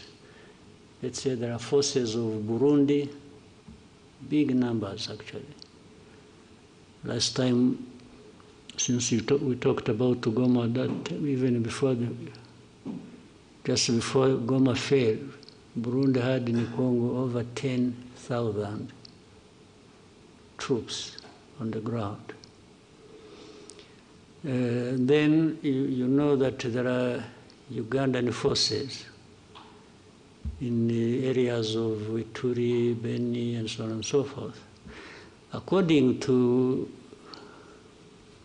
DRC, these are invited, so meaning they are there legally. But for the forces, for example, of Uganda, one of the reasons they are legally there or invited is to do with these groups of ADF. Would you be interested in finding out or understanding, or let us understand, in terms of numbers, how many are ADF? To make it such a significant problem that justifies the presence of, let's say, the amount of forces that, the number of forces that came from. Do you have an idea? So, because I suspect there may be a fraction of FDLR but it is taken seriously by that label put on them, terrorists.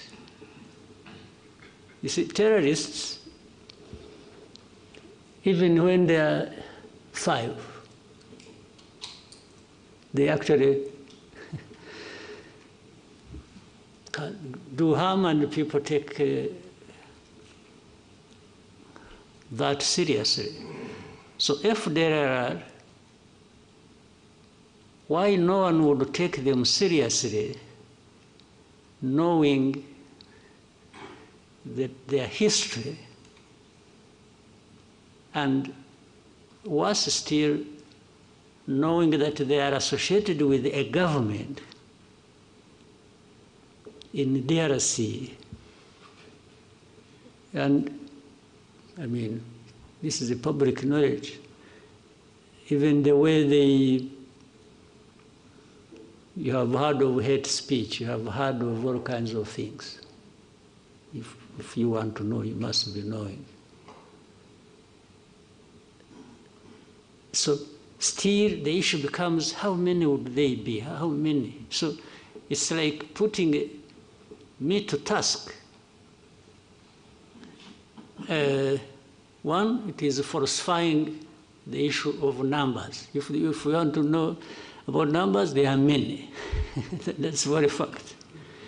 Then, but the essence of saying how many are they? It's like to say you are exaggerating. No, I'm not talking about you. I'm talking about what you said that is said by so many, including authorities in Europe. I have been asked by some leaders of Europe, how many are they likely to be? When somebody asks me that question, immediately I know he's interested in covering up the problem. And therefore, I associate it with all this I see. I said earlier, when you are talking about FDLR, say the resolutions, the statements made at the UN, they come saying, it is really like a whisper. It is just mentioned in the passing. It's not, but the reason is so that it's like Rwanda should not be taking action against them, which means from there, I can see they are saying they are not connected with the whole history or even their responsibility in what they did here. Well, by the way, they have also questioned even numbers of those who were killed in the genocide. It says moderate this, and the others are just mentioned in the passing. It becomes an issue of moderate people who died. It's not about the mass of people who were killed in the genocide. This has been a subject of discussion and debate unnecessarily, in my view, for such a long time. So, the connection with between FDLR and the Kinshasa government, my friend, I'm sure you know. And as a journalist, I'm sure you investigate, you should be knowing. I don't know whether I'm being tested to show how much I know, because I'm being asked by people who know. Then we can put it another day. Next question to New Times. Thank you so much, Mr. President. My name is James Munyanez. I'm from the New Times. Mr. President, you have previously said that Africa's instability is often the result of leaders failing their people, and that coups are symptoms of deeper governance problems rather than solutions. Mr. President, with the recent developments in Guinea-Bissau and in other places before that, like Madagascar and other areas across Africa, what do these developments reveal about the state of governance. What is that? What do these developments, like the coups that we've been seeing, reveal about governance, the state of governance on the continent, and what should African institutions and particularly the leaders of Africa do differently? Because, Mr. President, there's a sense increasing among young people that maybe you have leaders that kind of protect a club of leaders across the continent, that kind of protect each other. So what should leaders of Africa and what should the African institutions do differently, Mr. President? Thank you. You know, first time when I heard about the coup in Guinea-Bissau, even now I'm not sure really what happened. But when I heard it first, I thought somebody was carrying a coup against himself. That was my first reaction. It didn't appear to me like there was a real coup taking place. Even now, I need some time to confirm. But let me assume it happened, or that in Madagascar happened. For sure it happened, because I think somebody's on the run and there's another one sitting there. To begin with, it means I'm vindicated in what I said that you referred to. And maybe we'll have more coups. And so be it. That is my approach to that question. If there are going to be more coups anywhere around the continent, so be it. Because I also believe true, where coups are taking place, there must be something wrong that has been happening, even all along.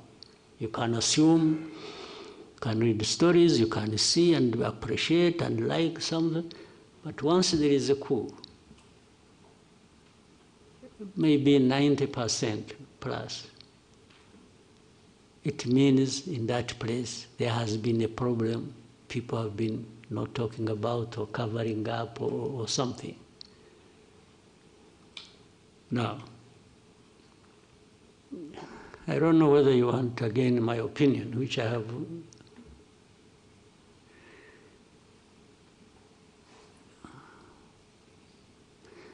Because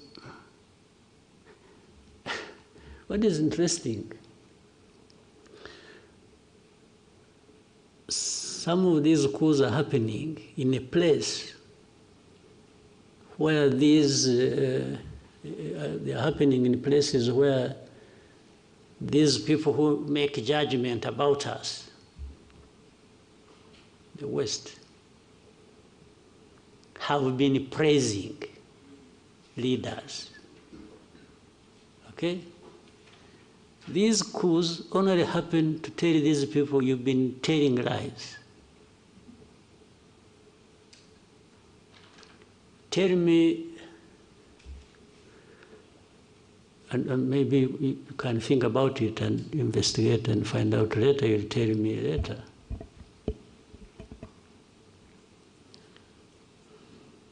If this coup is not a coup against, let's say in Guinea-Bissau, what do you know about Guinea-Bissau that tells you, you know what? Such a coup should not have happened. What is it?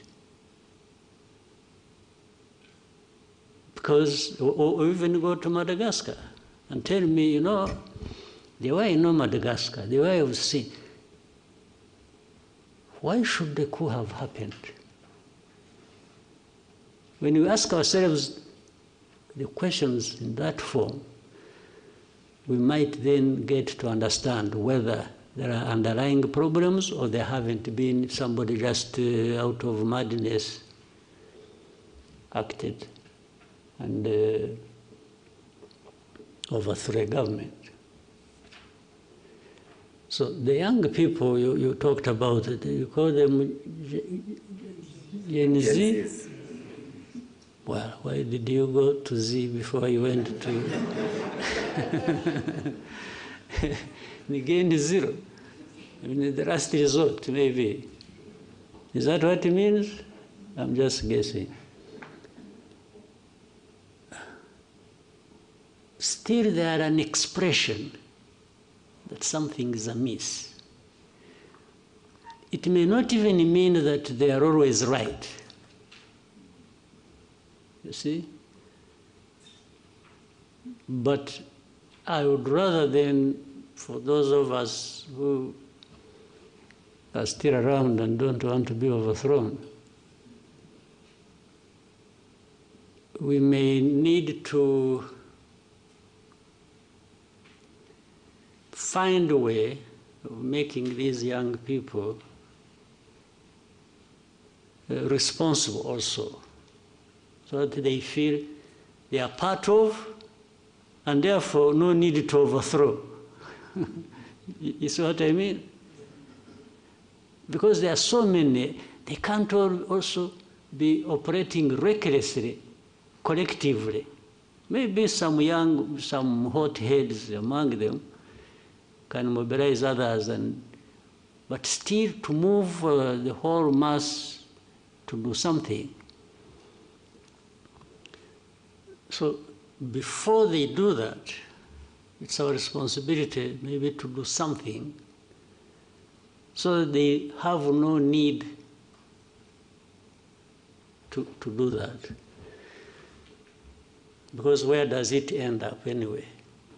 I haven't heard, except in a very distant place, but also differently. I haven't had any of these ones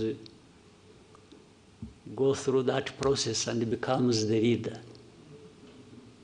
So they always end somehow, maybe for another year, for another term, okay?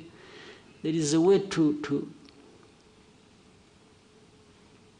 do things and to have a conversation in a manner that they become part of. And they become part of, if a country, because countries have problems, mine has problems. And people necessarily do not get everything they want, because there are real problems that people, say this country, if I use my example, wouldn't have everything as they wish to have it. But it is my duty, and for those other leaders of this country, to be out there transparently explaining to people why there are these problems, and show the effort you are making, and also that it involves them to try and deal with this problem. If somebody has a problem they understand, they won't be violent. They'll even be more sympathetic. They'll be a bit sympathetic because they know somebody, let's say you may say you want a road there. People may say, I want to see a road 100 kilometers from here to there, tarmac road. But if I go to them, I say, you know what? I'm really trying to put this road because I also think it should be there. But the resources we have, the envelope, so small that we have to split it in so many things, hospitals, schools, this and that. So I'm still falling short of the budget to take care of these roads. So please bear with me.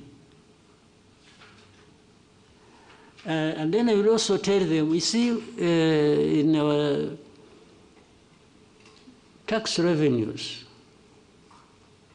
we are trying to get money from, but you're also not paying up.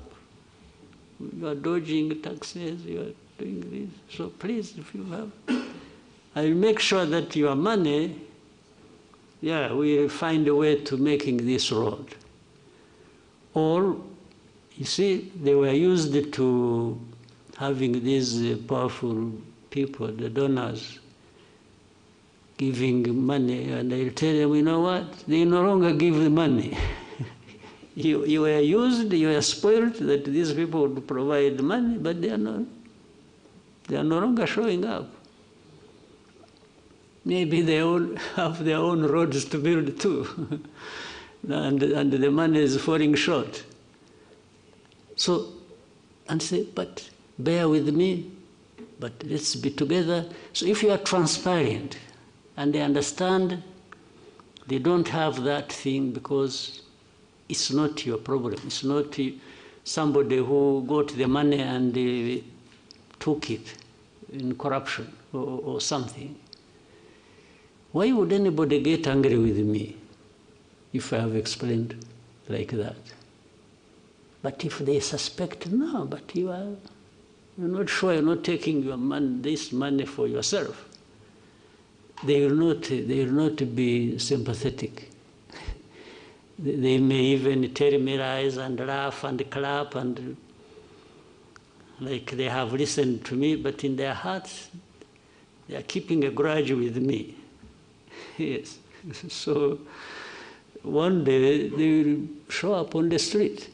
If it's the road, it's a hospital, it's this, it's that, and then later on they get news about this man who is not, he's building a castle in Paris or in Brussels or in New York.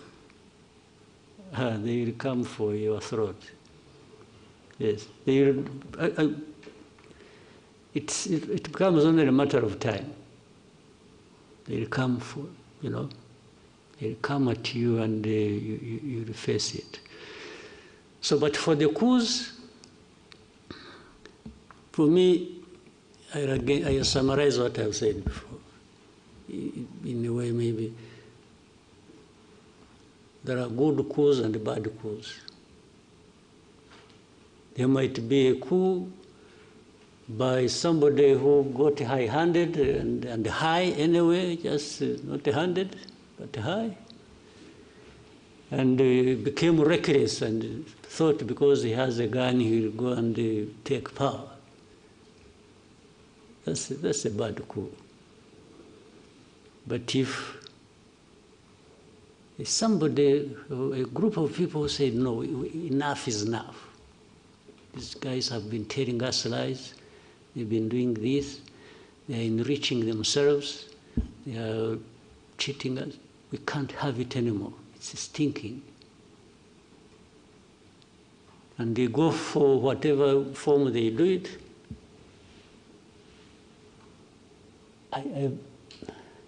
I think I'm okay with it.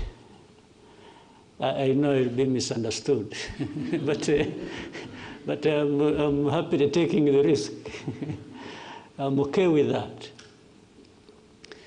But not entirely okay until I see that somebody who did that, or people who did that, and they were sick and tired, and that was justification, until they are seen to be making a difference,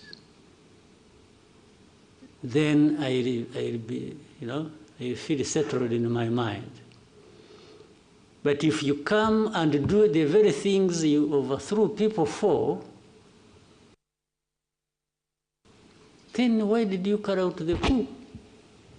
I'll just say, no, this one deserves another coup or should go to jail. Yes. Now, here is another tricky part there.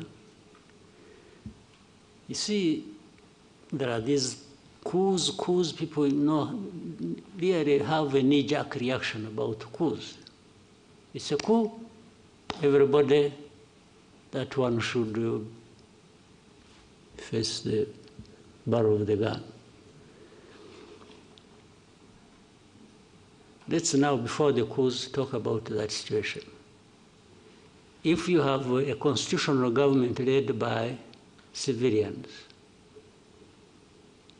and they are killing their own people, they are mismanaging everything, they are taking all the resources of the country for themselves and taking it outside and literally destroying the countries they lead. And then there comes an election after 4 or 5 years or whatever. You know what happens? People should also get tired of this. If you have that record, if you have that history,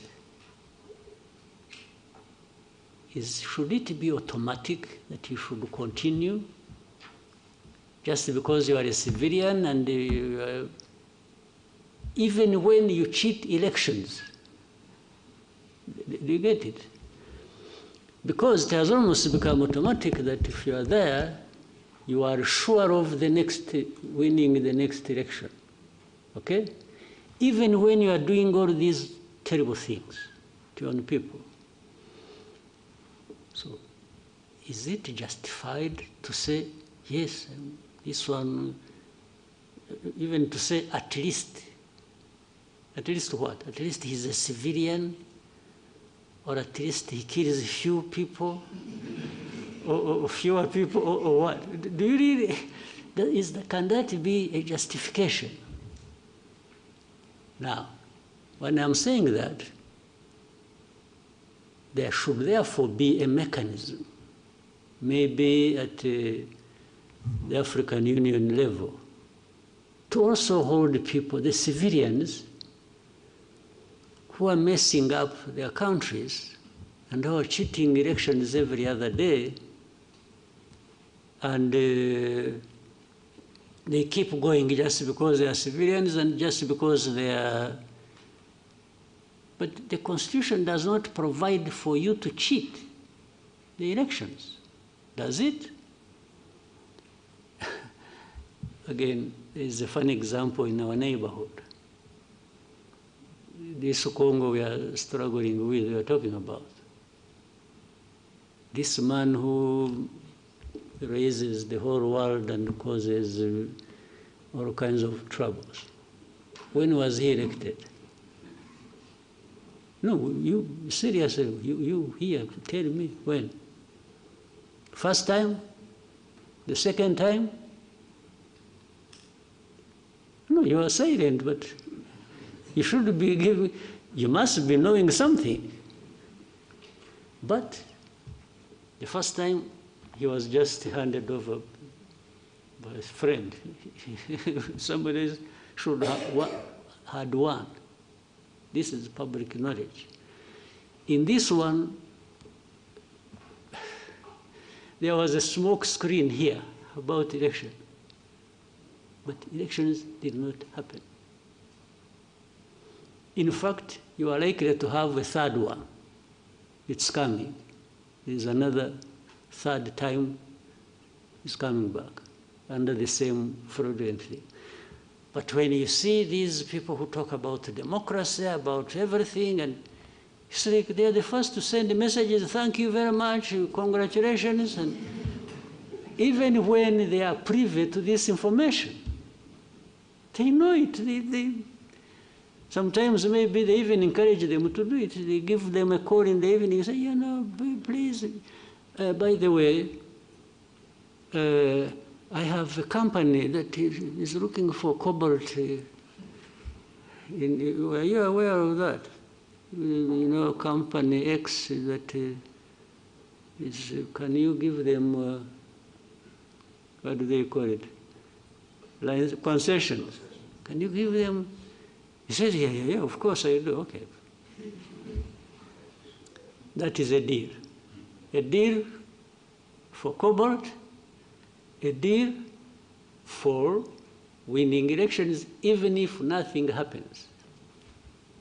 or to win even when he has lost. I mean, you must be aware of these things and how they go. So you can crucify me for my crimes, but when it comes to you, as I also said, I talk about it. So why this world we are in, it's not playing ping pong. It's just because at the same time we are talking about lives of people, right? Yeah. Thank you, Mr. President. Scovia. Mwakoze nyakubahwa Perezida wa Repubulika, nitwa Scovia Mutesi, ni umuyobozi w'ikinyamakuru Mama wa Gasabo TV. Nashaka kubaza ku kibazo abacuruzi bafite inganda mu Rwanda uyu munsi bavuga ko babangamiwe no guhangana n'ibicuruzwa bituruka mu mahanga kuko basabwa ko bapfunyika cyangwa package mu bikoresho bitangiza ibidukikije mu gihe bituruka mu mahanga biza muri plastique byaba bifunze mu macupa cyangwa amashashi abifunze. Basanga rero badashobora guhangana nabo ku isoko, bikaba bifite ingaruka ku nganda zabo, aho bamwe bavuga ko ahari bashobora kujya hanze kugira ngo nabo binjize ibisa n'ibyo. Basanga niba ntacyo bitwaye nabo bashobora kubikoresha. Ikindi kibazo nari mfite ni ikijyanye n'abaturage uyu munsi bishimira imihanda itandukanye hirya no hino mu gihugu ihuza uturere, ariko abakora iyi mihanda minini ya kaburimbo ntabwo bashyiraho rigori cyangwa inzira z'amazi zigera mu gishanga, amazi akajya mu ngo z'abantu cyangwa mu mirima, aho usanga rimwe na rimwe bisanga batuye mu manegeka kubera igikorwa remezo cyaje. Ndabashimiye kwa Perezida wa Repubulika. Well, icyambere kitari n'iki kibazo uvuze inganda n'abacuruzi n'iki. Ikibazo cya mbere dufite ahubwo nta nganda dufite. Niba twubakaga inganda nyazo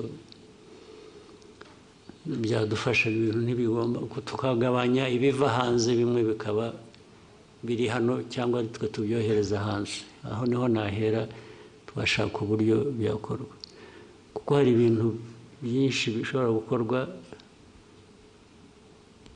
mu gihugu byanajyanwa hanze cyangwa byakoreshwa mu gihugu bidakeneye plastique.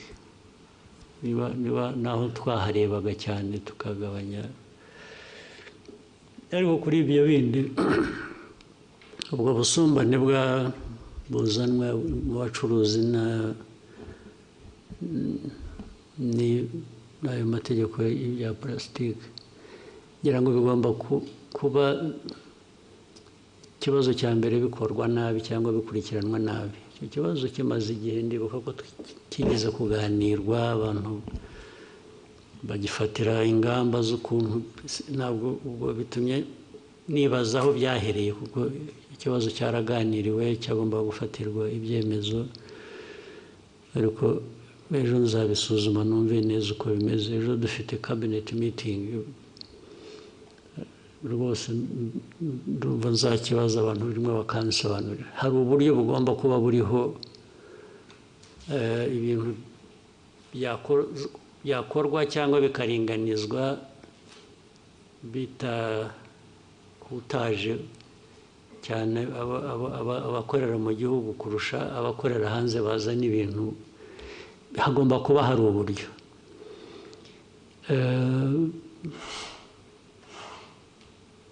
Ntibivuze ngo dukwiriye kurekura noneho, kuko nabyo uko byari bimeze twasanzemo harimo akamaro kanini, harimo inyungu nini. Ibyo kuvanaho za packaging ibintu bya plastique, ariko abantu babisuzumye neza bashobora no gushyiraho ingero zitandukanye, ibintu bimwe byakorerwaho cyangwa uburyo byakorwa bikagabanya ubwo bukana bw'abantu batakaza imari kubera ko ibiva hanze nabyo bikwiriye kuba bifite uko ndabyongeraho amafaranga kubera iyo mpamvu kugira ngo nkuringanize n'uwo mu gihugu wishyura ibirenze kubera ko we yabikoreye mu gihugu byose ushobora kubishyiraho rwose tax ari ukoresha hano nta bundi buryo agomba gukoresha plastique nashyiraho tax ariko byagera kubivana uzana plastique ayivana hanze nko kuba kabiri ibyo byose birashoboka hari uburyo bwinshi umuntu yagenda bisuzuma akabiringaniza kandi udatakaje icyangombwa cyo kuvuga ngo tugomba kugabanya plastique kuko bimaze imyaka 20 ngira ngo bya plastique bikora ntabwo mbona byahungabanije igihugu mu mikorere cyangwa iki nubwo bigomba kuba bifite abo byagiye bibangamira ibyo rero byakosorwa hanyuma ikindi cyari iki iby'imihanda urumva ni nk'ibyo nabyo ni nk'ibya plastique wari uvuze imihanda ubwo impamvu abantu bakora batyo nabi bituzuye bikangiza ni ukutabikurikirana kandi nitwe bigomba kuba biturukaho kuko ari ugiye gukora umuhanda umuntu wa mbere utanga ibigomba kuzuzwa n'inde ni twebwe dushaka imihanda niba twarabitanze hariho cyangwa hatariho uburyo bwo gutwara amazi ikibazo ni icyacu niba twarabitanze nabyo kuko bakora imihanda tubifite umuntu akazaza akavuga ati umuhanda mwanshinze narawukoze nararangije nimunyishyure bakamwishyura akagenda batabikoze ni twebwe ntabwo ari abakora umuhanda ngo ni ikibazo cyacu kigomba gukemuka nacyo byanze bikunze uzampa ingero gusa zimwe nakuzimpe kuko ibyo byombi ndashaka ko hari inama y'abakuru ba minisitiri ejo hari urugero nyakubahwa perezida wa repubulika umuhanda Kigali Bugesera abaturage batuye munsi kandi ubona ko hari amazu afatika abantu bubatse neza ariko hari za ruhurura ziza zitangira ari umugende w'amazi bikarangira bibaye ruhurura abaturage basabwa kuhimurwa leta igatangira gutanga ingurane aho kugira ngo ibe yarayoboye amazi agera mu gishanga icyo kigomba gukosorwa byo nabyo byanze bikunze Thank you, Mr. President. Divan, RBA. Maybe I'll try to shorten my answers so that we don't spend the whole day here. Murakoze nyakubahwa perezida wa repubulika nitwa Divin Uwayo nkorera RBA nifuzaga kubabaza ubushakashatsi bwa 14 bw'urwego rw'igihugu rw'imiyoborere So while I want to shorten my answers, shorten your question. So that we can have more people. Yes, Excellency. Nari nkomoje ku bushakashatsi bwa RGB bugaragaza uburyo abaturage bashima cyangwa banenga inzego z'imiyoborere zitandukanye aho bugaragaza ko bashima urwego rw'umutekano ku kigero kirenga 90% ariko byagera ku rwego rwa service runihariye igice kigera hafi kuri 50% by'umusaruro mbumbe w'igihugu ugasanga nicyo gice kinengwa cyane haba service za leta haba n'iz'abikorera kuko hamwe urwego rwa service abaturage ubwo kandi namwe murimo nawe urimo n'abandi komeza hanyuma nyakubahwa perezida wa repubulika twifuzaga kubabaza musanga habura iki ngo imitangire ya service haba mu nzego za leta n'iz'abikorera ibe myiza kurushaho dore ko ari urwego rufashe runini mu cyerekezo cy'iterambere ry'igihugu icyambere abo batanga service mbi bagomba kwiga kubwirwa kunoza service batanga icya kabiri abanyarwanda muri rusange mukwiriye kwanga guhabwa serivisi mbi ukayishyurira ukagenda utanavuze ugomba kubyanga. Icya gatatu ni mwebwe kugira ngo tumenye amakuru habeho accountability. Nawe umunyamakuru bishyire hanze ubimenye uvuga uti bari bamaze kutubwira umuhanda, urugero umuhanda aho ibintu byiza, amazi yangiza umuhanda, yangiza amazu, n'icyo urwo ni urugero. Nawe butaha serivisi mbi wowe guhaye ninde? Ahangaha ukavuga ahangaha batanga serivisi nabi, even nk'umunyamakuru, ariko murabitinya, ntabwo murabiceceka mukabihisha cyangwa mugashyiramo abo mufitanye amasinde gusa abandi mukabihorera. Hari abo mutavuga mukavuga ababoroheye cyangwa ababangamira ku bindi, ariko mukwiye kubishyira hanze uko bimeze. Hanyuma cya kane, inzego za leta zigomba kubikurikirana nazo ndetse ubwazo, kuko zirimo ntabwo zitabikurikiranye nabwo bafite abababaza, ubwo bakwiye kubibazwa. Ariko ikibazo cya serivisi mbi cyo ntigikwiriye kwihanganirwa n'uwo ari we wese. Ariko ndakubwira ntabwo hashize igihe kinini mpora nabyo, ariko nahuye nabyo kera no mu nteko. Kera twagiye mu bintu bya what was it, national dialogue. Kera abantu bazahamagara abantu bakora bafite amaresitora bafite ibiki ngo baze bagaburira abantu bari bageze ku 1000 mu gitondo. Turakora neza akazi, ugeze ku lunch tugira break, nagiye kuyifatira ahandi, nagize amahirwe kutayifatira. So ngarutse mu afternoon usanga barambwira harimo n'abayobozi, harimo n'iki, bose bamwe babajyanye za ambulance ziraho zitunda zijyana abantu mu bitaro. Ndabihorera. Ariko ugasanga nta n'uvuga ati bazanye ibi bintu bamukurikirana ibibazo. Ndetse habaho guhura kundi aho ngaho bakagarura wa wundi bakaba ariyo baha ngo atange serivisi zo kugaburira abantu. Urumva biri muri twe, ntabwo ikibazo ari cy'aba bandi batanze serivisi mbi gusa, ariko n'abo bazikoreye nabo arishyura akagenda. Na vuba abantu benshi ngiye mvugana nabo bakakubwira iriya resitora, bakakubwira izina. Ejo bundi twagiyeyo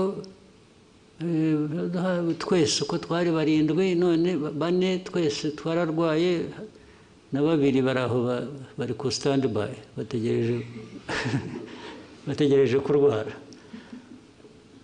Ugasanga ni ikiganiro gusa byahereye aho. Hashira icyumweru kubera ko aho hantu hari ukuntu wenda hagezweho cyangwa bahavuga neza, ukumva ngo basubiyeyo. Ntabwo serivisi mbi yacika kandi muyishimiye.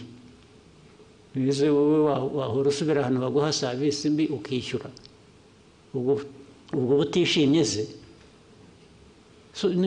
Ni ikibazo kinini, mujye mukishyira hanze, mukiganire, mukivuge uko kimeze, mureke ku serivisi mbi kwiye kwangwa period. Ikavugwa ikanengwa, abayitanga bagakurikirana kurusha gusubirayo baguhaye serivisi mbi. Next question for Sam. Thank you, Your Excellency. Short. Thank you. My name is Sam Karenze. I work for SKFM. My question is about Rwanda and the Arsenal deal through Visit Rwanda initiative.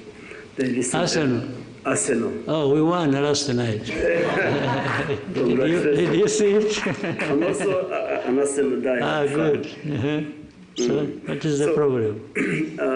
After 8 years working with Arsenal through Visit Rwanda, they recently announced that they won't be renewing the contract. Your Excellency, what's the reason behind the decision of not renewing? And if you can tell us about some news allowing that. 8 years is not a short period, I think you understand. Sure.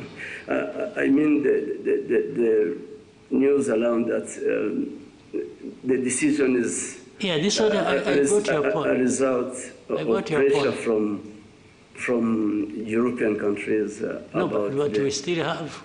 We have Atletico Madrid, we have PSG. These are European countries. They are based in European countries. So that can't be the issue. But the issue is when maybe sometimes, while for me, and I will continue, it has nothing to do with the contract. I will continue being Arsenal fan, of course. I even go and watch in their stadium football when I have time and so on. But a partnership like that one we had been having for 8 years is a commercial partnership. A commercial partnership can be reviewed on different grounds. Either party may say, I'm not, because it has to be, it was being negotiated every year. It has to be negotiated every season. I mean, not every year. We agree, let's say we negotiate it like today. Maybe it goes 2 years or 3 years. And then you have another one, whatever period people have agreed. It could be a renewal every year. It could be renewal every 2 years or 3. So the reason for renewal is to look at whether new conditions demand different things from either party. I say, no, from my experience for the last contract, we didn't get so much in this area, and we can't be paying for it so much. And the other side could say the same. Can we adjust it like that? So in fact, particularly this one, there was a negotiation that went on. There are adjustments to be made in the contract. And our people and theirs disagreed on a particular thing and said, no, we can't have this instead of this, or which you have been having, or which you were demanding to have. And reached a point where they said, okay, instead of disagreeing too much, you may find another partner who will satisfy you if you don't want to listen to our demands. This is really what happened. I know why maybe the politics you are referring to. So you remember again. I think you should learn many things from what we go through. You remember, even now I don't think they have stopped. You remember DRC went to UK and was repeatedly there complaining about our partnership with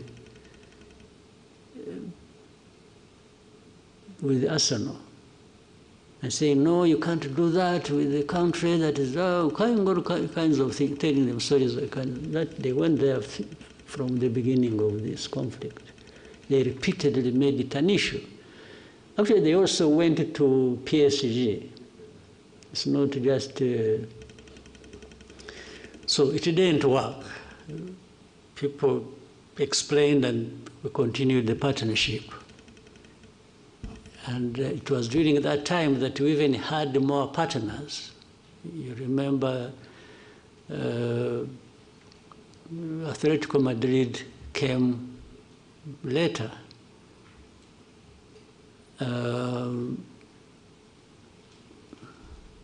What is interesting, when it failed, when the DRC efforts failed, they started looking for clubs to have partnership with. So, yes, that's exactly what happened. If you saw, I think I saw a game yesterday or the other with the Monaco. Somewhere on the sleeve they have D something. Yes. So you can see you are attacking a partnership, and you are saying this, da, da, da, da. When you fail, you go looking for a similar thing. So which shows really they were doing it just to malice Rwanda, not because there was anything wrong with this partnership. Unless we want to overstretch it and assume that among the people who have the influence or who are part of the authorities to decide were Tottenham fans. So you can understand they would want to kill this one. So that is what happened. There's nothing dramatic about it. But at the same time, by the way, if this partnership doesn't work, it means we have opportunity with this money, because it is commercial, we are paying, to open up for another partnership somewhere else. You've seen how we've been even going to, as far as the United States, we are having beautiful partnerships with NFL, with NBA, and more will come. Yes. By the time we realize, we are into many other partnerships. Thank you, Mr. President. You've given us more than 2 hours. With your permission, we can take 3 more questions. Let's see here, take some bonus. Oswald. Thank you so much, Your Excellency. Murakoze cyane. Ndagira ngo mbashimire kuri uyu mwanya mumpaye. Sinzi niba mwarabonye raporo yasohotse ivuga ko mu mwaka umwe 2024-2025 abantu basabye akazi bari 1,100,000 birenga. Akazi gahabwa abantu 3,000 gusa. 3,000 kuri 1,100,000. Bitatu bigomba kuba ariko byaragiye mu kampani imwe cyangwa ebyiri. Ntabwo nibwira ko birakireka. Noneho mu mpamvu zimwe zibitera, inzego za leta zimwe zishyira ku isoko imirimo zigakoresha ibizami, abantu bagatsindira akazi ntibabashyire mu myanya. Hanyuma abavuga ni mu nzego za leta. Yego, mu nzego za leta. Inzego za leta hakwiye kubamo n'abakeya kurusha abo ngabo. Hakwiye kubamo bakeya kurusha 3,000.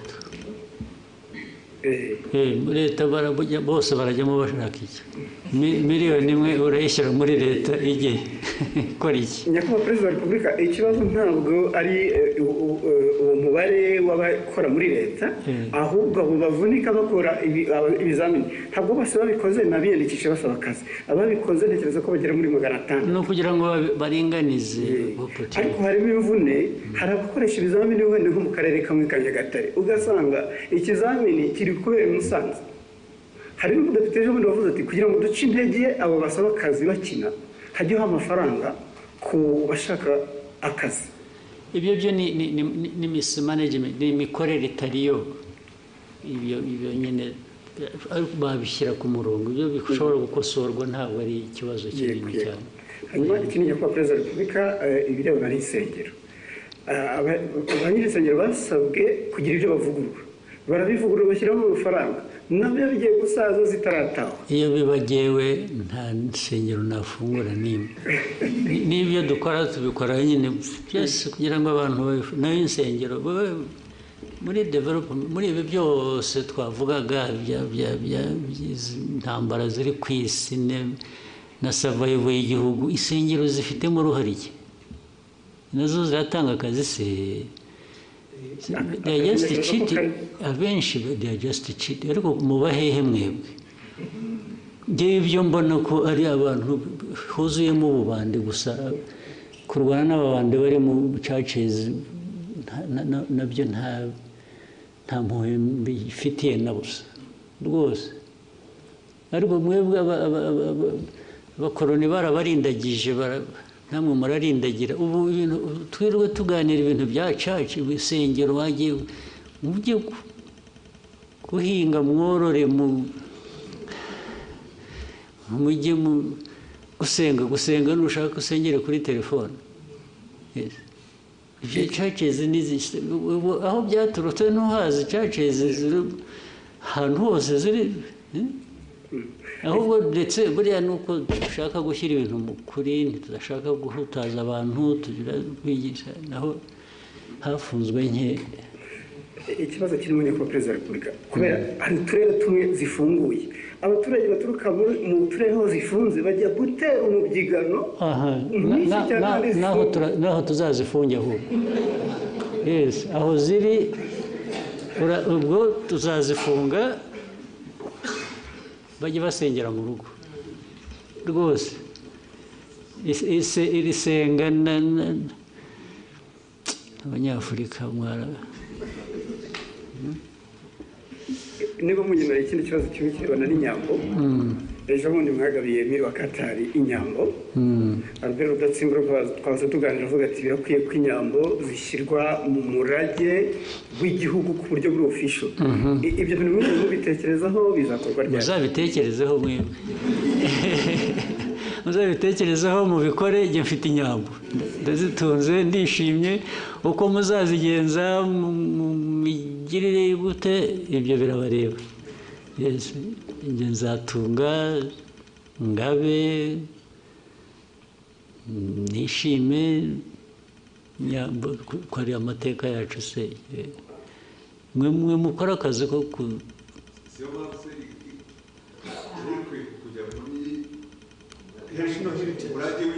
ibyo birabareba muzabishyiremo. Ngewe ntabwo ngiye kubishyiriramo kubera ko ndi umworozi. None se ntufite uko communicating na leta? Mwe muzabikurikirana ibyo birabareba. Next, Bloomberg. Thank you, Mr. President. Ondiro Ganga with Bloomberg News. I just have a couple of things I'd like to hear from you. If we look at gold prices, they've hit an all-time high in the market. In the context of Rwanda, IMF projects that by the end of the year, gold is going to account for half of your export revenue, about $2 billion by the end of this year. But in the same breath, we have seen sanctions, particularly from the EU, on the country's main smelter, Kasabo, and some of its executives. So in lieu of the sanctions, what is Rwanda currently doing with its gold? And maybe if you can broaden out that conversation for me, what is the importance of gold in Rwanda's economy? And do you have specific plans to develop the gold industry? Thank you very much. Do you want to advise those who are applying sanctions? I'm saying, do you want people to add more sanctions to stop that, or what? No, I want to know if you're not selling it to the EU, because Rwanda also has a really big deal, about $900 million mineral deal with the EU. Yeah. So if they're off the table, if that is frozen, what is currently happening? There's nothing frozen. There's nothing frozen. You know what they sanctioned? They are individuals who led that refinery. But the refiner operates, right? So that I don't misquote you, Rwanda is still selling its gold to the EU? It's selling gold to the market. whether EU, the Gulf region, or United States.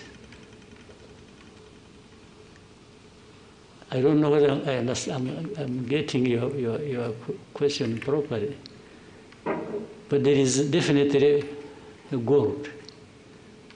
We have gold here, by the way. Do you know it? You know a place called Miove? You have heard? During the war of 92-3, our soldiers were operating in that region. Miove, there is a swamp, you know it? In Chumbi. Our fighters woke up and found some stones they didn't know flowing along the river, and they picked that stuff. And in fact, we sold it, sent it through to Uganda, sold it. It bought us, we were able to buy some meals for a week. Just from the gold we picked.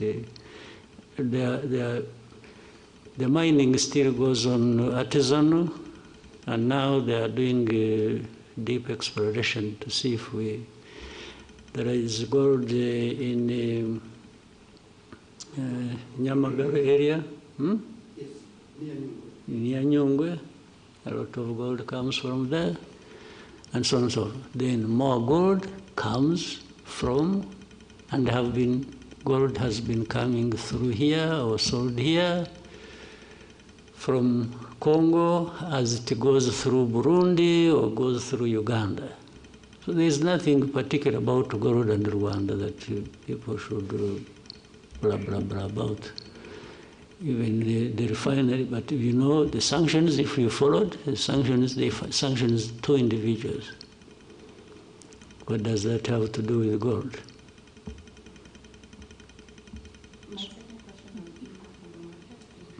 Impact of Rwanda on the market, or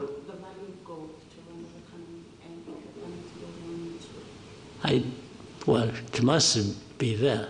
I haven't calculated it, but the impact must be positive, must be there relative to the price of gold going up. I've been seeing it is now at around 4,000. Yes, 4,000 plus dollars per ounce, I think. That's huge. As you see it, you may end up, and it has nothing to do with Rwanda, you may end up having wars around gold, those who need it and those who produce it in the world. And those who have more will get more involved than those of us. We are talking about young or small people. Rwanda always carries the burden of the whole world by itself. You know, there are people doing everything, even in a worse form than probably we're accused of, but they prefer to point at Rwanda for everything. Can you imagine Rwanda being a point of reference to do with this global network of gold trade? You get it clearly that it is politics, it is geopolitics, it is some nastiness that goes on every day. Otherwise, how does Rwanda really surface in all this? Thank you, Mr. President. We'll Someone else want yes, to? one last question from Jackie. Thank you very much. Your Excellency, my name is Jackie Lumbasi. I host the Real Talk on RTV. And Your Excellency, what I do on this program is try to bring out the person behind the title. There's a former Prime Minister who was once asked what was the toughest part about his job, and he said the toughest part of his job was parenting his son. And to someone else who think when you're a president or you're a prime minister, that should be the hardest job. I would love to hear from you as a parent. So in this case, putting aside the president, I would love to talk to PK, the father, the grandfather. If you've ever had to struggle with anything as a parent, what would that be? And then with the grandchildren growing, I wonder if you're picking them from school, or dropping them there. What have they done lately that got you smiling? Some of the images that I've seen online of you, the most beautiful images are those of you around your family. So clearly the family means a lot to you. And so as you also talk to Rwanda's young people about preserving what we have built as a country, protecting what we have, someone could think maybe you're not talking to your children as well. They could try to put them on the side. As you watch your granddaughters grow and the many other grandchildren that will come, how would you like them to view Rwanda's transformational journey and the role that their grandfather has played? Thank you, Your Excellency. That sounds like a long story to tell. But, well, thank you to in any case, bring it up and reference that. My family, whether immediate or the generations springing from that, first and foremost, the central part of me and what I do and how I do it, but above all, I enjoy it. I enjoy family. I don't find any problems except running around with children so they don't break their legs or fingers or something, but it's all enjoyable, 100%. But in doing that, you want your own children or those from them, as they grow up, to just be decent people in their lives. Decent meaning the core part being what is expected of them in society and by so.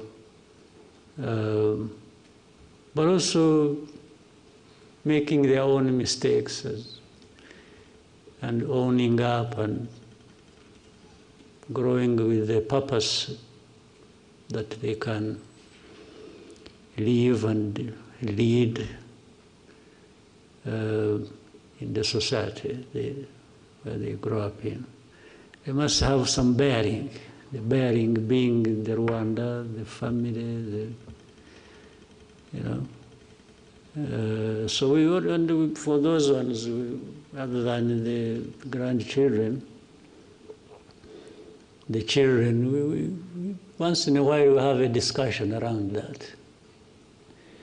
And I have time to tell them my experience, my life, young, middle age, growing up to the age where I am, and all that the family, my wife and I have had to go through to make sure that first we survive and they survive, and so the efforts can't be for nothing. The efforts can only be for the fact that they must grow up as decent human beings as much as they can. I can tell them so much, but only they can do so much. And if they can learn from that, which we always have to insist on they do, well, that's it. And actually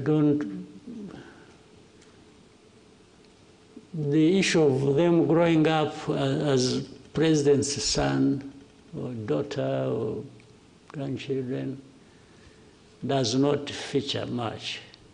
We try to remove that from the conversation as much as we can. They just have to grow up as decent human beings. If they become presidents themselves or become whatever they want to become or become nothing, that's up to them. They know how to live with it. Yeah, so, but it forms a big, big part of my life, and it feeds into the energy to do what I can do, and without a doubt. Another person maybe? Thank you, Mr. President. These two, now they are four. Some of them are raising for the second time. No, not for the second time, no. We can go to Jadot. Murakoze nyakubahwa Perezida wa Repubulika.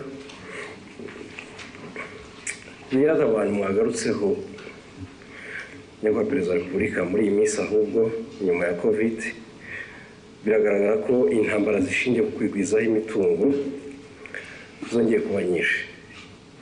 Ingaruka zimwe za hafi ni uko ibikomoka kuri peteroli birimo guhenda, ibihugu nk'icyacu bidakora ku nyanja, ndetse tukaba twinjiza byinshi birenze bisohoka.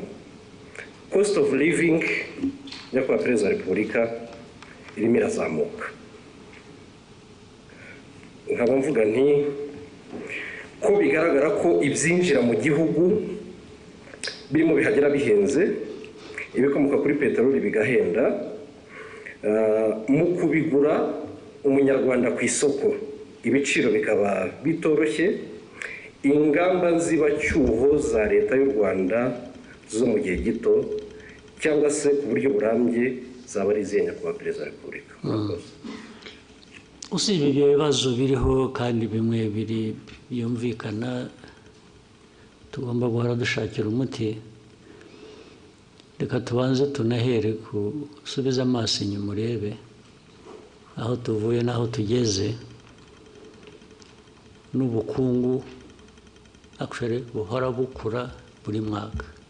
Ubu turi mu ba mbere ku isi bafite ubukungu bukura, nuko ari igihugu cyangwa ari ubukungu bukeya gusa. Ntabwo ari igihugu kinini, ntabwo ari ekonomi nini, igihugu gitoya ariko ubukungu bwacu buhora bukura buri mwaka. N'umwaka ushize n'uyu nguyu biragaragara ko turagenda tujya hejuru iteka ya 7.7%. Ntabwo ntawe ukwiye kwibwira ko biva ku busa. Niyo urebye n'imibereho y'abaturage mu myaka 20 ishize yakomeje irushaho, abaturage umubare wabo uriyongera, ariko n'imibereho yabo igenda yiyongera, byaba buhoro gato, byabaho byihuta, ariko biriyongera, ntabwo bisubira inyuma. Ibijyanye rero n'ibyo bijyanye n'ubukungu ku buryo bw'ibyinjira ibisohoka bavugaga, ingamba ya mbere ni ukugira ngo ibyo twohereza hanze birute ibyo tuvana hanze. Nibyo byatuzamurira ubukungu kurusha. Tugatubura agaciro, tugatubura n'ubwinshi bw'ubukungu. Izo nizo ngamba. Buri kintu cyose dukora biva mu bintu byinshi bitandukanye. Iyo ugiye kureba no mu bukerarugendo, igihugu gisurwa, abantu bava hanze mu mwaka nyirango ushize barenze miliyoni n'ibihumbi 300 cyangwa 400. Amafaranga avuyemo arenga miliyoni 600. Ibi byose ni ibintu dushaka ko bikomeza gukura, ariko birakura harimo ikibazo cyo kirahari kijyanye n'uko ufata ibyo ufite ubu ukabigereranya n'ibyo ukeneye ubu, usanga ikinyuranyo ari kinini nyine. Ariko niyo mpamvu abantu bagomba guhora bakora uko bishobotse ku bintu byose. rero guteza imbere inganda, guteza imbere ubucuruzi ndetse bw'ibiva hanze bukaza bwubaka ibyo dukora mu gihugu. Hari ibintu byinshi tumaze kunyuramo byari bikwiye kuba bitwigisha. Uko dukwiriye kuba tubikora. Icyo navuga rero ni ugukorana, ni ugukorera hamwe, ni ukugira ngo abaturage n'abatwumva bumve ko ingorane zo zirahari, ariko inzira irahari yo kuzivamo, kandi hari ibikorwa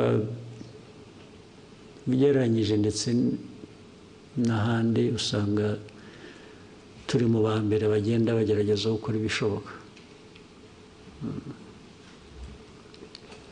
Thank you, Mr. President. We may take one last one from Fola. I think you have to do a lot of tombora. Thank you, Mr. President. My name is Fola from the Radio Masterclass, Lagos, Nigeria. I want to ask you a question, sir, about women. So in many African countries, women... That must be easy question. I'm sure that it is. So it's about women and access to reproductive health. I have been in Rwanda for 3 years now, and I have seen from personal experience that Rwanda has actually made significant progress in expanding access, because I can confirm that IUDs that are costing women in some of the countries as much as $300 have been given in hospitals for free here. So my question is, what deliberate policies and investments or institutional reforms did Rwanda do for this to be possible, and what steps would you urge other African leaders to take if they want to replicate this success in making sure that women have this affordable reproductive health services for women? Thank you, sir. Well, I don't want to advise anybody for avoidance of being misunderstood. But the first thing is for people to have in their minds, one, importance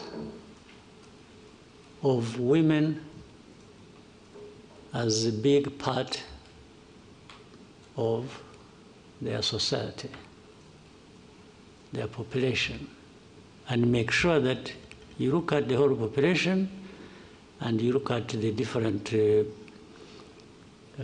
categories of that population, where it is the young people, it's the women, it's men, that is the starting point. And as long as you put, in some cases you may look at the population, you say, oh, you want your population to be this, to do this, but at the same time you are just doing the ordinary thing, and in most cases you are just thinking about men, because they are the ones who are even at the top there thinking and doing things, as in some cases, due to the imbalance we have had in our politics and society.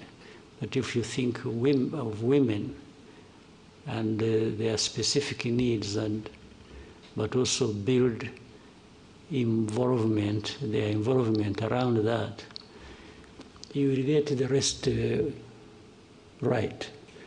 Therefore, in thinking about good health for your population, you must be seeing certain things that affect different groups. As I said, children, they have different needs in society when it comes to their health. Then we can say men, you can say, but particularly women in this case, and so on and so forth, so that you go fixing. But you are here looking at them under health, but the society that you are managing and that you have to do the best for. This is where it starts from. If you don't start from here, the rest goes wrong. Yes, and so for those who would want to share anything with us, And some of the things we do, we've learned from other people as well, from different places, about different aspects. We learn very quickly from other people, and then, so that is, there's nothing so much technical about it in isolation.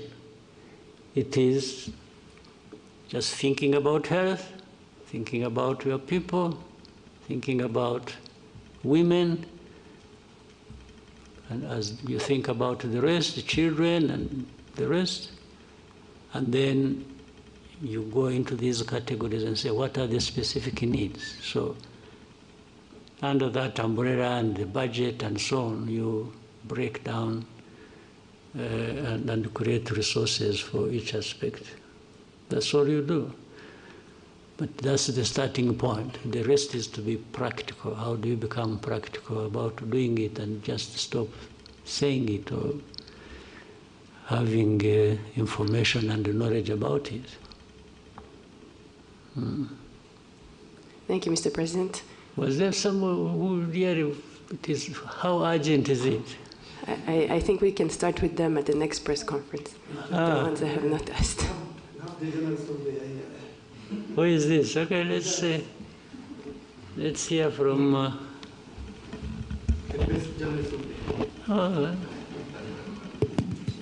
who wouldn't want to hear from that? Murakoze nyakubahwa Perezida wa Repubulika. Mfite ikibazo kimwe nshaka kubabaza mpagaze kandi mbashimire, murakoze cyane. Nyakubahwa Perezida, mu minsi ishize twabonye intumwa z'i Burundi mu gisirikare n'iza leta zitabira ibikorwa byabereye n'aha ngaha. Ejo bundi tubona impunzi z'Abarundi zitaha ku bushake zisubira i Burundi. Baravuga ati se haba hari umubano muri iyi minsi cyangwa se ibiganiro byabyihariye kugira imipaka yongere ifungurwe yo ku butaka? Murakoze. Nta gufungura imipaka iracyameze nk'uko yari imeze, nta kirafunga. Ariko twebwe na mbere hose no gufunga kw'iyo mipaka nta uruhare u Rwanda rubifitemo ato. Abarundi nibo bahisemo gufunga imipaka, ndetse turababwira ngo aho bazashakira gufungura, twebwe ntabwo twigeze dufunga. Ndetse n'ubu hari abava i Burundi bakaza hano, hari abantu bava hano bakajya i Burundi, hari abagenda na Rwanda, sinzi niba ikijyayo, bagenda so.